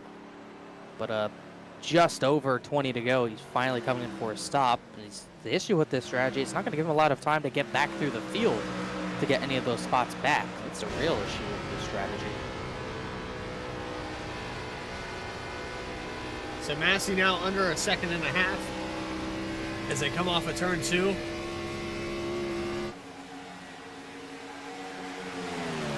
We've talked about it all season. Ray Massey trying to get the finishes that he's worked for, he's deserved. Michael Sturgill trying to hold him off and get that second win this season. So we could have a first-time winner. We could have a second time. It's really going to boil down to 20 laps to go. Do we have a caution? Does something happen that unpredictably this season? Where's the 21 of Eddie Trejo? Where is he? 10th. He's top 10, and he's got a clean car, so let's not make fun of him too much. His car is hit the wall, but not a scratch on it for the most part. He's in that battle for 10th. It's actually the closest battle maybe on the track with Bryce Shoemaker. It's also the battle for the lucky dog. Here they go for that lucky dog position. Trejo within 0.2 of a second. The 12 car trying to get back on the lead lap. We saw Shoemaker up in the about 7th position earlier in this race. Looks like that battle. There's Alex Bell back out on the racetrack. 1 lap down, and like you said, not enough laps. I don't think he's going to have an opportunity here. He'll be lucky to get a top 10. Yeah, you'll get Belkey, who just came down pit road himself, but which turns this battle with Trejo to 9th, and Shoemaker, that's 9th now. He's probably half a track behind, so yeah, likely not to get that back in 17, 18 laps. That battle for the lead still coming down a little bit. Ray Massey, progress has slowed just a little bit, but it's the sole car in Michael Sturgill's windshield at this point in the run. No one in between these two.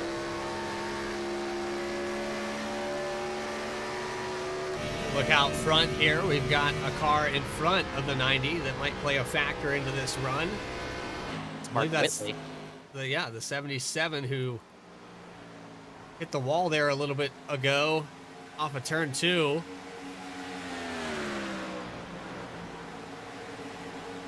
Clean and green for 133 laps here tonight. Trying to think back, last oval, I think it might have been Texas from what I can remember to go green. I don't believe when we went to Texas we had a single yellow, and that night it was Jeff Wright dominating. Not the case tonight. These two have done a great job getting their strategy to go their way and keep position over the 48, but it hasn't been all strategy. These two have just been faster than Jeff Wright all night long. So now half a second separating the lead. Ray Massey is all but caught up to Michael Sturgill. And as they cross the line for lap 135, I'd like to thank everybody for an amazing season here on Saturday nights. Started this league back in June. And we almost no-lifed it. How many things did you miss out? Did you think that summertime you'd be on iRacing? Huh? It's definitely, I don't even know. It definitely changed my schedule. I was used to having those Saturdays to do, oh man, the 12 car. Struggling here. Yeah, really struggling right now. He's in the wall again. I think he was just trying to let those guys by. That gives Trejo 9th. Whitley falls out. He gets passed by Sturgill and Massey. But again, yeah, the schedule changes, the things that went on. We have a little surprise for you post-race, so stay tuned. We're going to talk a little bit about what's in store for us for Saturday nights next season.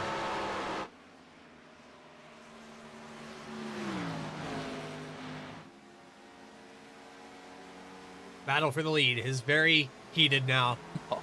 Ray Massey loose off of 2. Does lose a little bit of ground. Sturgill is going to have his hands full within the next 5 laps.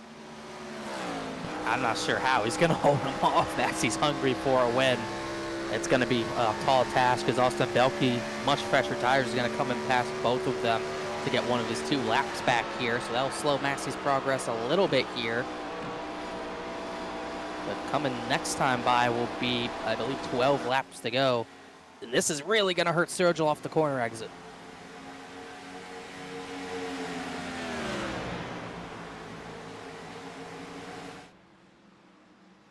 So that's what 3/10 looks like as they come off of turn 4. A big run here for the 23. I'm surprised he's running as low. He's got that dirty air.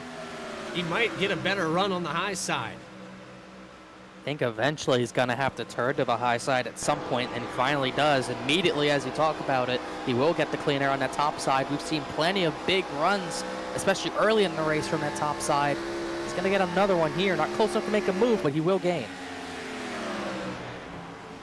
Sturgill doing a great job, though. We're talking about 4 laps difference in tires.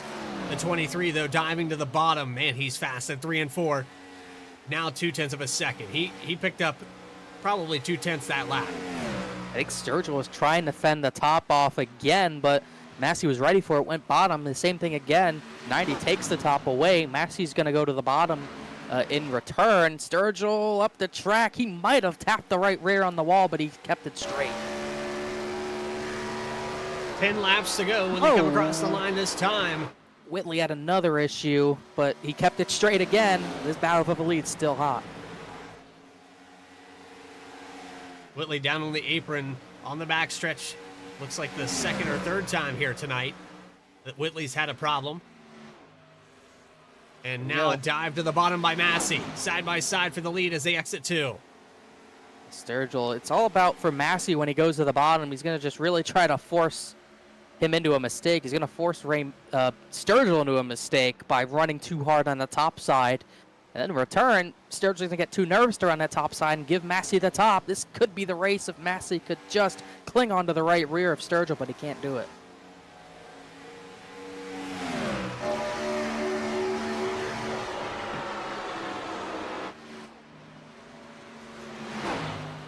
Running that middle line. Sturgill's probably going to get the run off of 2 here and be able to hold on to it. Not so quite. More of the same. See if it goes back high. I think he wants that right rear. And I'm shocked Sturgill's giving him the lane. He might have him right here, right where he wants him.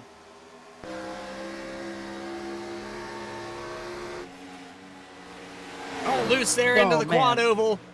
And Ray Massey takes over the lead on lap 143. That might be all Sturgill has, unless he can get one more run out of 2 to maybe challenge back, but he has really nothing up there. Massey's clearing away with the lead.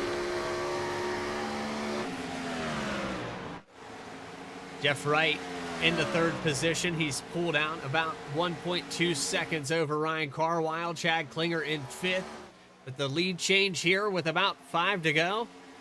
Ray Massey looking to complete and put it all together. More lap traffic to deal with. Winless this season, though, for the 23, and he's had top 5 finishes in his hands towards the end of these races.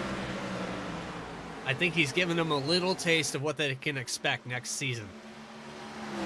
Sure think so. You know he's been capable of it, just hasn't been able to finish it off, but definitely looks like he's got the tires to make it to the end today. Sturgill I was still shocked the 23 pit as early as he did, but I think at the end of the day, it was really Sturgill who made the mistake strategy-wise, pitting a little too early for his own good, and I think it's cost him the lead here. Yeah, I think he was just so close there on fuel. I don't know exactly the distance that he could have went, but I think he was just at that mark from leading all those laps. He probably had a little bit less in the tank than the rest of the field. And he did have a great race, though. 78 laps led. Let's not take anything away from the 90th Sturgill. He's able to edge out a lot of the guys that started in front of him here tonight. Yeah, definitely been a great race, starting 7th up to 2nd, but same thing could be said for Ray Massey, who gets sideways out of 2, still driving that thing. Started 9th, got back up to the lead really just now. He hasn't led majority of this race. It's been all Michael Sturgill, so in that sense, it's going to be a heartbreak for the 90, who really led the biggest portion of this race. probably the biggest portion of any race he's led this season. It seems like he's just going to be short as we cross 4 laps to go. So trying to look through this field and find some battles. You've got Reggie Ortega trying to fight his way up to the 7th position. He's 0.6 back from the 75 of Chuck Sweeting. The 09 of Chad Klinger. The 8 of Seth Hatchell. There's a little bit of lap traffic behind the 8 car. You've got the 73 of McWhorter, who had problems earlier in this race. The 21 of Eddie Trejo, who is the lucky dog position, barring that we don't have a caution. Alex 3 Bell laps is, to go. Alex Bell is going to catch him for that position. He's just behind the 21, so I guess we spoke too soon. Bryce Shoemaker's fallen out of it. Mark Whitley wasn't really in the battle. Caleb Weekly had issues. And Bell is going to get this top 10. He's almost definitely going to get 9th. That's close. I mean, the extra stop. We're talking about 43 seconds on the racetrack in total. That's to take an extra pit stop and still get a top 10. He had some speed. I think he eliminates one of those pit stops. He probably comes up here in the top 5. Yeah, just thought he was doing the right thing. Thought that the tires would wear much more to the point where that extra stop would be necessary as he gets sideways. Bell does, but keeps it straight. Just wasn't enough as we neared the white flag. So white flag up in the air for the 23 car. He just has to get around this racetrack one more time. 1.1 seconds back to the 90 of Sturgill, who gave it his all here tonight. But Ray Massey, with the strategy, the speed, the long run, he's finally going to put it all together down the back stretch for the final time. Ray Massey off of turn 4 in the final race at Saturday Night Racing League to crown our champion, the 23 first-time winner, Ray Massey.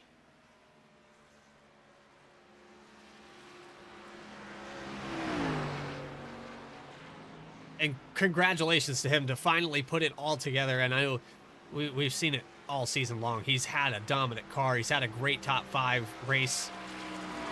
But something always happening to the 23. Here we are in a caution-free environment. And he's shown him what he's capable of. Yeah, he never led more than 2 laps in a race this entire season, which is kind of shocking. He's had second place. He's had a second place finish at Darlington not too long ago, about 2 months ago at this point. Had 7th. His last race was actually 7th at Charlotte, so he knows he has the speed on the bigger tracks. Just finally able to figure it out and play the strategy perfection. Another driver deserving of doing burnouts. That also gives us an opportunity to crown our champion this season. The number 48, Jeff Wright. Oh. Who's wedged into the wall. Doesn't physics. Congratulations to our season 1 champion. That's the screenshot of the day, I would just assume. That just doesn't make sense. But definitely a deserving champion. Won so many races early on.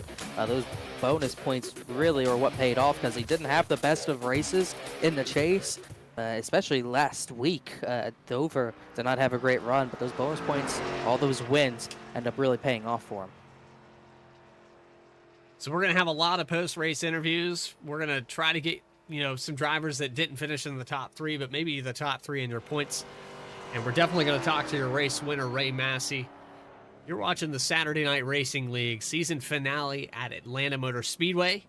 We're going to take a quick commercial break while we round up these guys. We'll be back right after this.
the most realistic online racing sim ever made.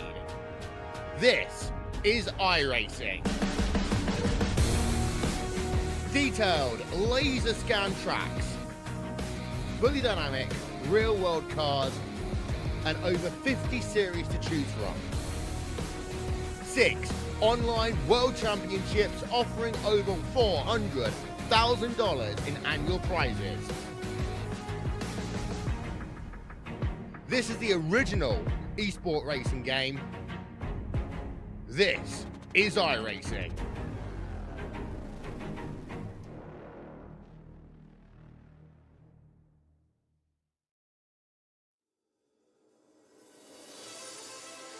Back here live at Atlanta Motor Speedway, Saturday Night Racing League has concluded their race at Atlanta and has concluded the entirety of this season as we crowned our champion Jeff Wright and the third place finisher in the number 48. Ray Massey getting the win here tonight, finally putting it all together. Michael Sturgill with a great fight, getting up towards the lead and leading the vast majority of these laps here. But ultimately, it came down to what the 48 car was able to do. All he had to do was a starting part, but last week with the 73 of Joseph McWhorter getting in contact and getting the worst end of the deal, falls off with damage and finishes outside the top 10, allowing Jeff Wright to stretch the lead to 29 points coming into this week. So as we sit here, we've got a lot of first-time drivers. We've got Brian Hennings. We've got Dustin German, some guys that are probably going to be a part of this league next season. And let's talk a little bit about what we got in store for the next season. New schedule up on for this series. And the next gen car going to be a part of the plate racing tracks. So Daytona, the Clash, and Talladega will be running the Gen 6 or the next gen vehicles, but it's going to be the B car for the remainder of that season as we change over from the Gen 4 cars we ran all season long. To any of the drivers and fans that are out there watching right now, if you scan that QR code up on your screen, it will automatically add the schedule to your Google Calendar, so you'll never miss a single race and get notifications. But let's go trackside now and bring your top 3 in here. I have Connor Horn down on pit road with the number 48 of Jeff Wright. Yeah, we're going to go down with the 48 of Jeff Wright, and we're going to join him here, not in the traditional victory lane, but the virtual champions victory lane. Jeff, it's only a third place today, but you only need to start and park to clinch the championship after the incidents at Dover last week. Inaugural champion, the dominant champion this season. How wild has this season been? How great has it been for you? Because it seems like you've had a lot of fun while running up front. Yeah, it's been a great season, and that goes to all the guys coming out here every Saturday night so that we can put on these events. So just super appreciative of that, and couldn't be happier to see Ray Massey win the final race of the season. He and his spotter Chris Rude are some big donators to the league. So we didn't have an entry fee this season, and we relied heavily on donations from league members and sponsors, and those guys really gave us a generous amount. So to see Ray and his spotter in victory lane in the final race, that's just awesome. So couldn't be happier for them, for starters. But yeah, winning the championship, that's awesome. The Gen 4 car this season was a blast to drive. It's definitely become probably one of my favorite cars on iRacing to drive. We missed it a little bit tonight. Just couldn't quite take care of the tires as well as guys like Ray and Michael. Reggie, I think had this thing gone green, I think he would have been right up there battling for the win too. He was killer good on the long run. So, but yeah, it's been a fun season. Kind of sad that things have come to an end, but just looking back at this first year in general, I think it was a success, and that goes to everybody that makes these things happen. So just really appreciative of that. Yeah, definitely appreciative of that, and he definitely had a great battle with Ortega earlier on. You said had it gone green, he would have won it. I mean, it did go green. So it did not end up him had he not messed up on pit road. Sorry, he had a little pit stop incident. That, not to take anything away from Ray or Michael, but I think he would have been, it would have been a 3-way battle for the win there. Yeah, Ray looked really good long run though. I don't think anybody was going to touch him. So he was really fast. I know Ray really likes this track. I knew he was going to be fast here too because we've come here in other leagues. Ray Massey is always that guy to kind of beat that Atlanta. He's really good on long run, really good when the track gets slick, wore out, and the tires get chewed up. So, yeah, I can't say it was a surprise to see Ray in victory lane, but I'm just super stoked to see him in victory lane. For sure, really happy. I'm sure you're happy to see him in victory lane, but just a quick question. Thought we might see you in victory lane after the battles with Whitley and McWhorter. It looked like you're going to pull away, but it looked like, at least for tonight, you just didn't have the long run pace we've been accustomed to. Yeah, I didn't quite have it tonight. Just really struggled pushing that right front. And I had to come in to pit road a little bit earlier than I wanted to that first run. I was trying to go about 40 laps or so was the goal. And I just started balling. And I thought maybe right front was about ready to go down and come into pit road, put 4 tires on it, and right front was at 4%. So it's probably a good thing I came in when I did. Otherwise, had I gone any longer, probably would have, blown that tire. And from that point on, I tried to, drive it a little easier, try to take care of it a little bit better. But for whatever reason, right around lap 25, lap 30, I just hit a wall and I couldn't go anywhere. So, yeah, definitely wasn't the long car tonight. To have a chance, probably would have needed a late race caution. But like I said, can't be too disappointed seeing Ray Massey in victory lane. He's an awesome supporter of the league. And, yeah, just super stoked for him. Definitely maybe not the night you wanted, at least tonight, but you do end up Season 1 Saturday Night Racing League champion. Jeff, thanks for talking to us, and congratulations on what I think might be, your 7th win of the season. Definitely deserving of the title. Thanks for talking to us. We'll see you next season. Thanks, guys. Appreciate it. And just a quick shout out to all the sponsors, everybody who donated to make this thing happen. Broadcast team, Bradley, you and Connor, you guys done an incredible job. I hope we're fortunate enough to have you guys on board next season if we work out the contract details. So time will tell. We'll just have to see. Thank you for talking to us, Jeff. We Thanks. appreciate it. So that's your 3rd place finisher and champion of the league. Their inaugural season and their final race, Jeff Wright getting 3rd here tonight. I'm down here on pit road with your 2nd place finisher. That's Michael Sturgill and the number 90 machine. Michael is in here somewhere, I'm sure. There we go. Let's grab him. Michael Sturgill, 2nd place here tonight. You led a lot of laps here, and it looked like the strategy had panned out perfectly. But Ray Massey with a surprise there at the end. Do you think anything would have changed it? Probably not. I think he just saved a lot better. We were talking about it just now, and his tire wear was really, really good compared to mine. I mean, mine wasn't horrible, but his was definitely better. So I don't think there was anything I could really do. And once he got to me, I tried to block the lanes he was running.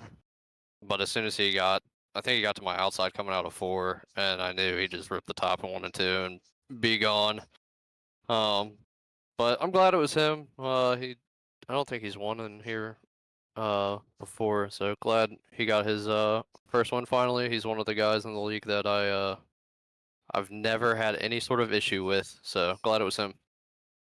Yeah, the 23 car has had pretty good races all season long, just not able to completely put it together. But the same could kind of be said about you. You've had some races where you've had dominating performances and then end up in part of somebody else's business. And so the 90 car coming here in the top 3 to finish out the season, you really turned it up here in the chase. Yeah, I definitely did. Got the first win at Iowa, and then I think I had probably top 3 locked up last week, but things happen. And then 2nd here, definitely good momentum to go into next season with. Well, we're building on that next season. We talked a little bit about the schedule, so if you go back and watch the broadcast, I'm sure they're going to announce it in the Discord to talk about that schedule. But Michael Sturgill, congratulations on a great season. And while we got you up here, shout him out. Shout out to you guys. You guys put on one of the best broadcasts I've seen. All the admins who put this league on, most of the drivers. There's 1 or 2 I don't like, but we won't get into that tonight. But no, it's cool to be able to come out here and run 150 laps green at a track as hard as this. So that speaks volumes. Everyone watching, thank my girlfriend, dad, and anyone else watching. Thanks for tuning in. Hopefully, we put on a good show for you. Well, it was an excellent show, and we appreciate your time, Sturgill. We look forward to next season, and good luck out there when we take it back live in January. Thank you. You guys have a good night. That's your second place finisher of the night, Michael Sturgill in the number 90. So we have one last driver that we're going to interview for your post-race top 3. And I believe Connor Horn is caught up with that driver. That's the number 23 of Ray Massey. Yeah, we got Ray Massey up here, and while we're at it, we're not just gonna bring Ray Massey up here. Why not bring up the guy that makes it happen for him spotter-wise? We got his spotter Chris Rude up here as well. So we're gonna do a little bit of double interview here for our first time winner of the season, Ray Massey. I'll go to you first, Ray. You were fast all night long, able to get the second on the second to last run, and it definitely seemed like it was between you and Sturgill, and it seemed like you just had enough tire to get him with under 10 to go. How did that pass come about? It was all about saving that right front. And these cars, Connor, typically you're burning the right rear off of it. But here at Atlanta, you got to save the right front. You got to get to the center and get it to cut down the track. And it's just it's mentally, you got to just wait on it to turn down the track and then throttle up. And that makes a big difference. Definitely made a difference tonight because it looked like that 90 had such a big lead. It was out 3 seconds at one point when he hit pit road earlier.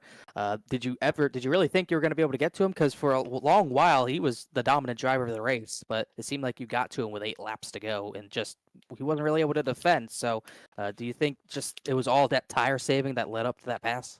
Yeah, I think that was it. Just had to bide my time, take little chunks. To be honest, I was more worried about Reggie through the race. I mean, he had pace with me as we were moving up through the field, and I think he had some pit road issues, but man, he was going to be tough also. Yeah, he was definitely going to be a tough also. So quick congrats to you. We'll definitely get you to finish up this interview, but we're going to go to your spotter, Chris Rude.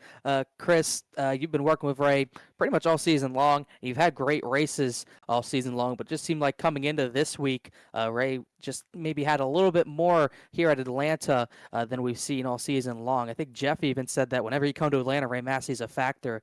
Do you think he was going to be in contention for the win from the drop of the green flag? You never know, and it's one of those. Most of that is the guys around you. You never know who's going to bounce off a wall. And it seems like this season, even outside of this, we've, when we've been together and I've been spotting for him, it's like always getting in someone else's mess, and so it's one of those.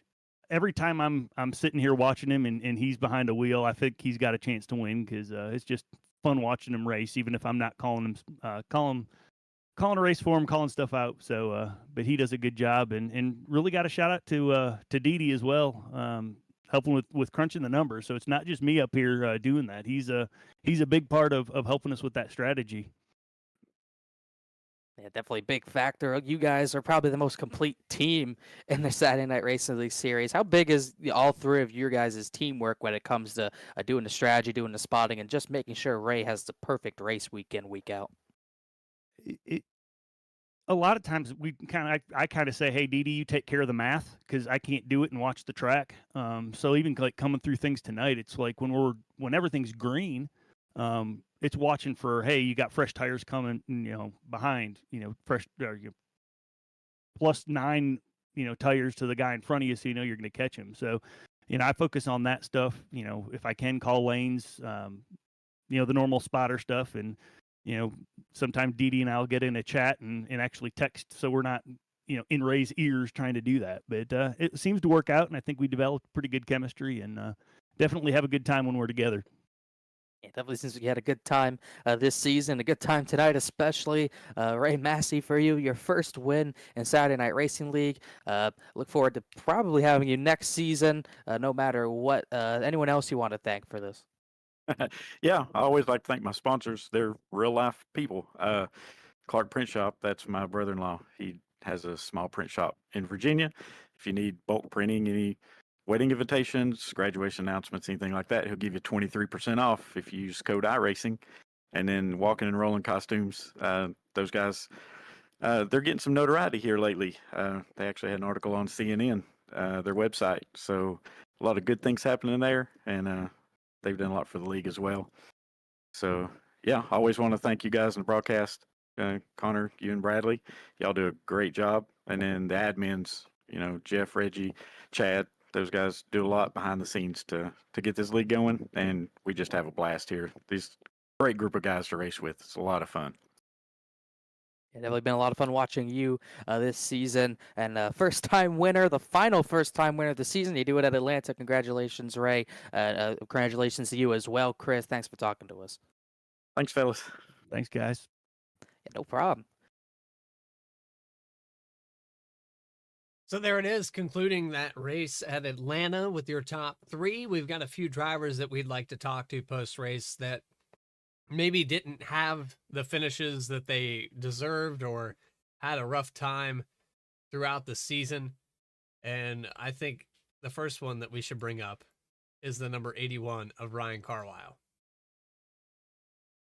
Let's talk to Ryan Carlisle in the 81. You've had a great season this year. The only Subaru out on the racetrack. You're going to come home 4th here tonight. But overall, in the points and the finishes, all the driving that you had to do this season, what did you think of your inaugural season at Saturday Night Racing League?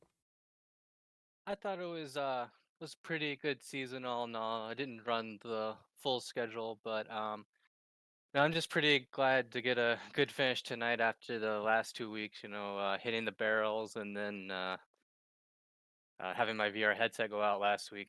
Just good to finish decent. Explain the Subaru manufacturer, because we're not familiar with them. How much funding is going into that team to keep that car on the racetrack? I was just wanting to differentiate myself from the other cars, and I couldn't find a Mazda Miata decal pack, so I figure I would go something in the some Asian OEM. So Subaru was the one I could find. So you're just trying to be different. I appreciate that. I can respect it. The all-wheel drive system seems to do pretty well here at Atlanta. But Ryan, you put together some great races, especially at the start of this season. I know you didn't run the full 20 races, but you had opportunities there. You were fast, especially it seemed like the Iowa, kind of like that intermediate between the short tracks and the 1.5 miles. What can we expect from you next season? You going to be able to run full time? I think I'll make a good majority, like 75%. It's really hard to commit to full time, all the way out to June. But I think I'll probably make over 75% of the races. We'll see how my schedule works out. Well, we haven't announced the full-time schedule. If you oops, sorry. Whoops, what? Oh, sorry. What? I thought you had displayed the schedule already. We have actually. Okay, my bad. So we're gonna be going back live in January, and it's gonna be a pretty good schedule. So we're gonna start out with some the next gen cars at the super speedways, and we're gonna go to the B car here at SNR for the main schedule. So go check that out. I'm sure they're gonna be displaying it in the Discord as well. But yeah, go check out the broadcast. You can scan the QR code in there as well, and it will place that into your Google Calendar. But Ryan, we appreciate your time, man. Do you have anybody else that you'd like to shout out or thank for the season? Yeah, I'll just shout out my parents for getting me into racing in general. And did they get you into Subarus or Miatas? They did get me into Miatas. I've never owned a Subaru. Never owned a Subaru. Well, personally, I like the way the Subaru sounds. If they could get that sound into a Miata, that would just be a perfect car, in my opinion. Yep, for sure. Well, appreciate your time, Ryan, and thank you. Congratulations on the great season and the 4th place finish here in the final race. We'll maybe talk to you next season come January. Thank you. That's the number 81 of Ryan Carwile, 4th place here tonight. And let's bring the points back up here on the screen while we have a chance. We talked a little bit about the tight battles between Alex Bell. Oh, we got a lot of noise here. Let's crank that down a little bit. That's a little too heavy. There we go. We already brought the noise. We already brought the noise. We just brought it a second time, and I'm now deaf. I didn't get it, so I'm good. I'm sorry to hear that.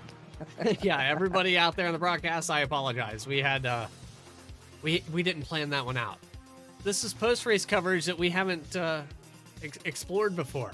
We typically don't go this deep, but for the final race of the season, I felt that it was fitting to talk about all the statistics.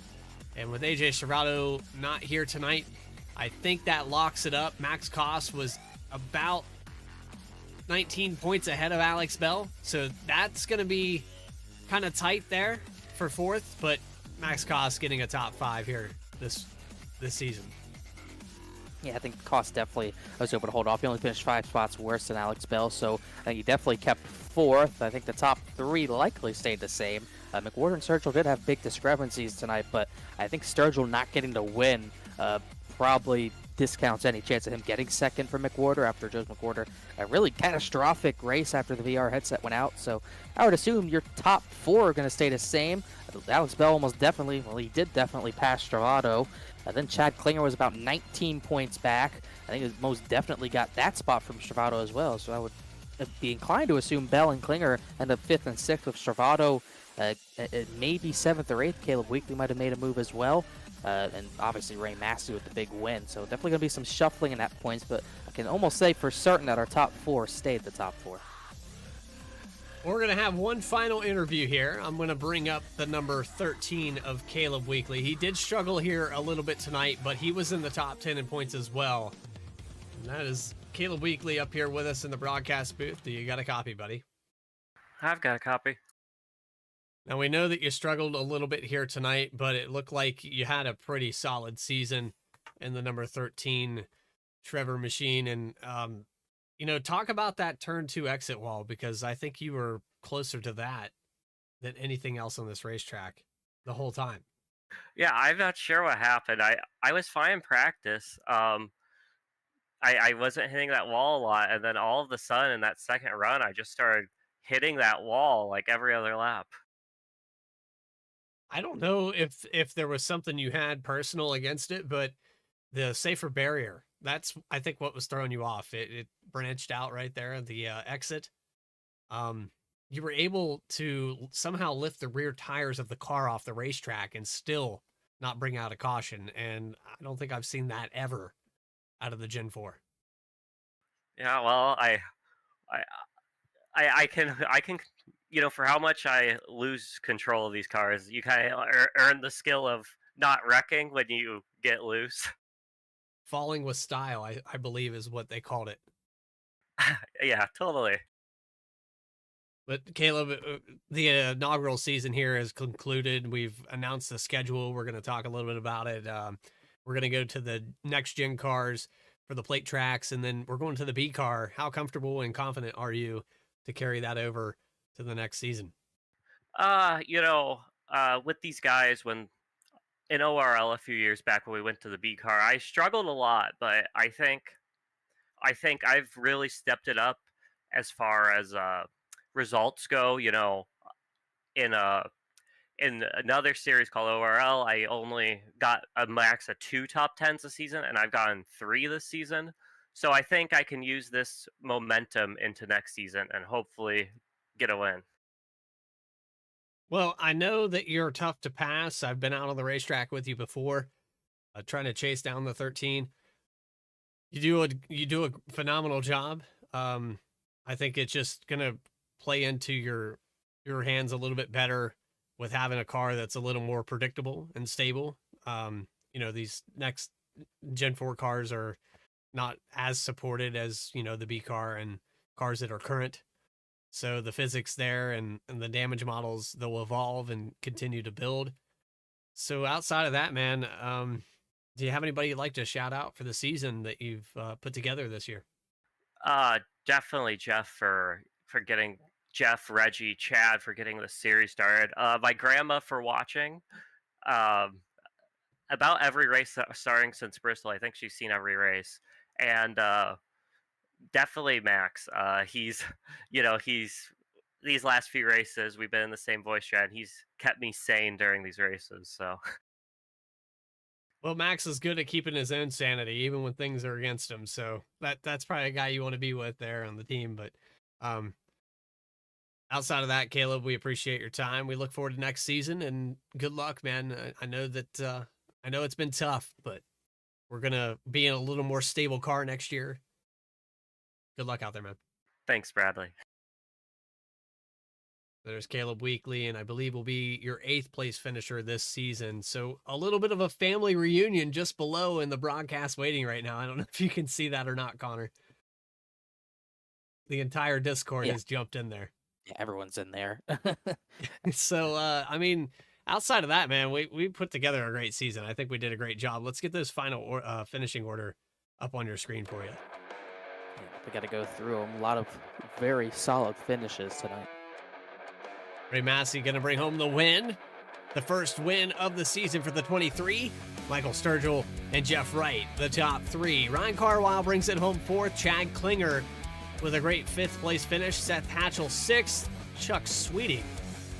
Hey, Chuck Sweeting able to put the whole race together. Didn't get caught up in any BS. He was out there on the track for the entirety of this race. Started back in 16th. Didn't take a qualifying lap.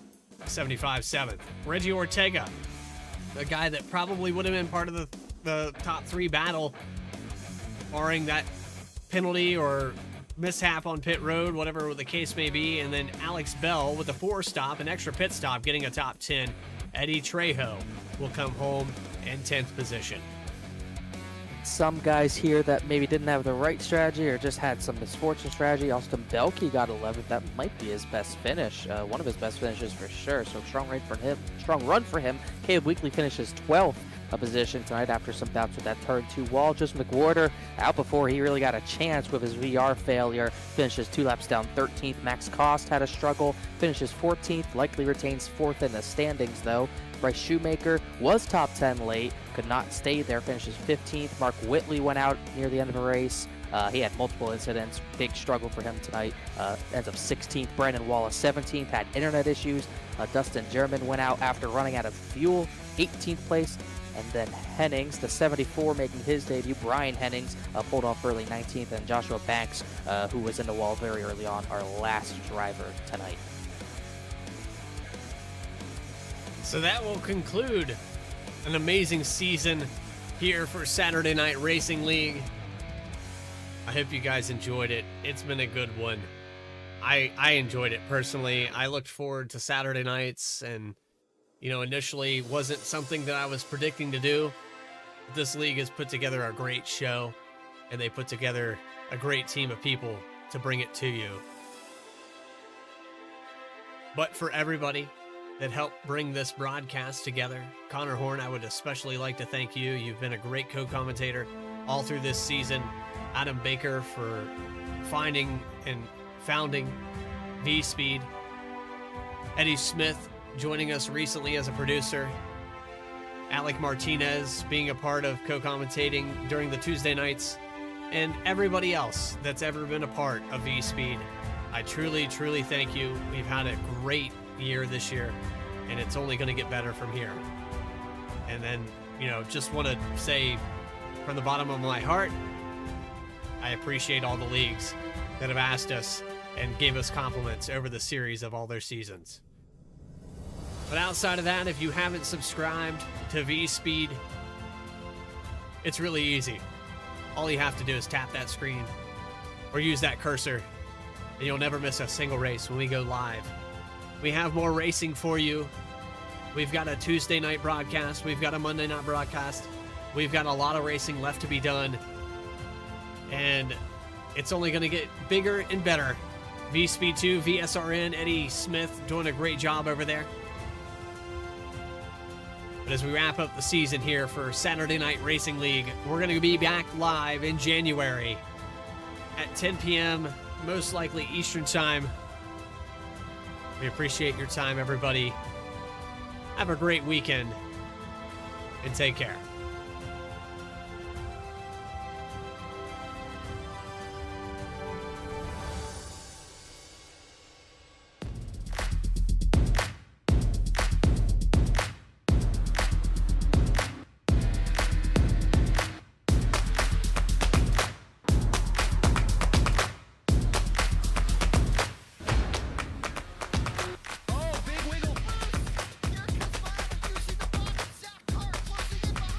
And here comes Milo. Big run out of 4. He's going to be there. Tristan Martin's there. Cannot count out to 37. Oh! No, gets burned! Cabot, where did he come from?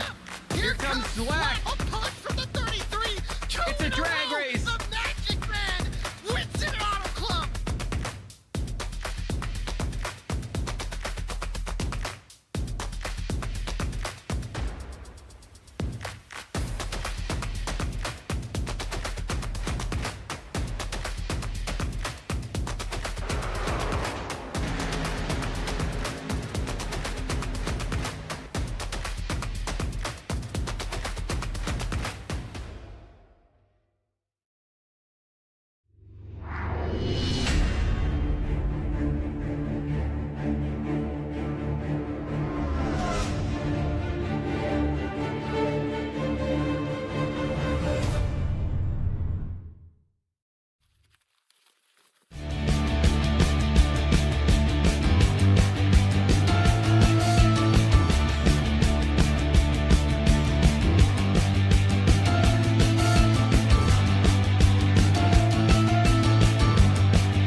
The most realistic online racing sim ever made. This is iRacing.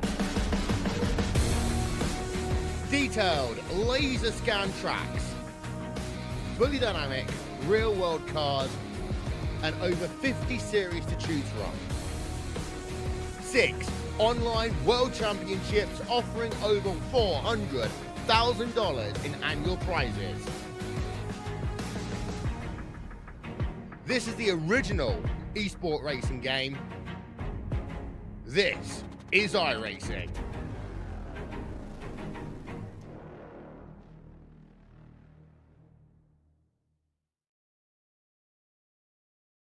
Two to go. Is anybody to try to maybe make a third one? This race still very undecided. The bottom lane just doesn't have enough cars now. The rules have been reversed. They're running out of time and they know it. How about Noah Mikulski in the 03? He did his hand in this battle. The bottom surges to the inside. Now pulls even with Hutton off the turn number 2.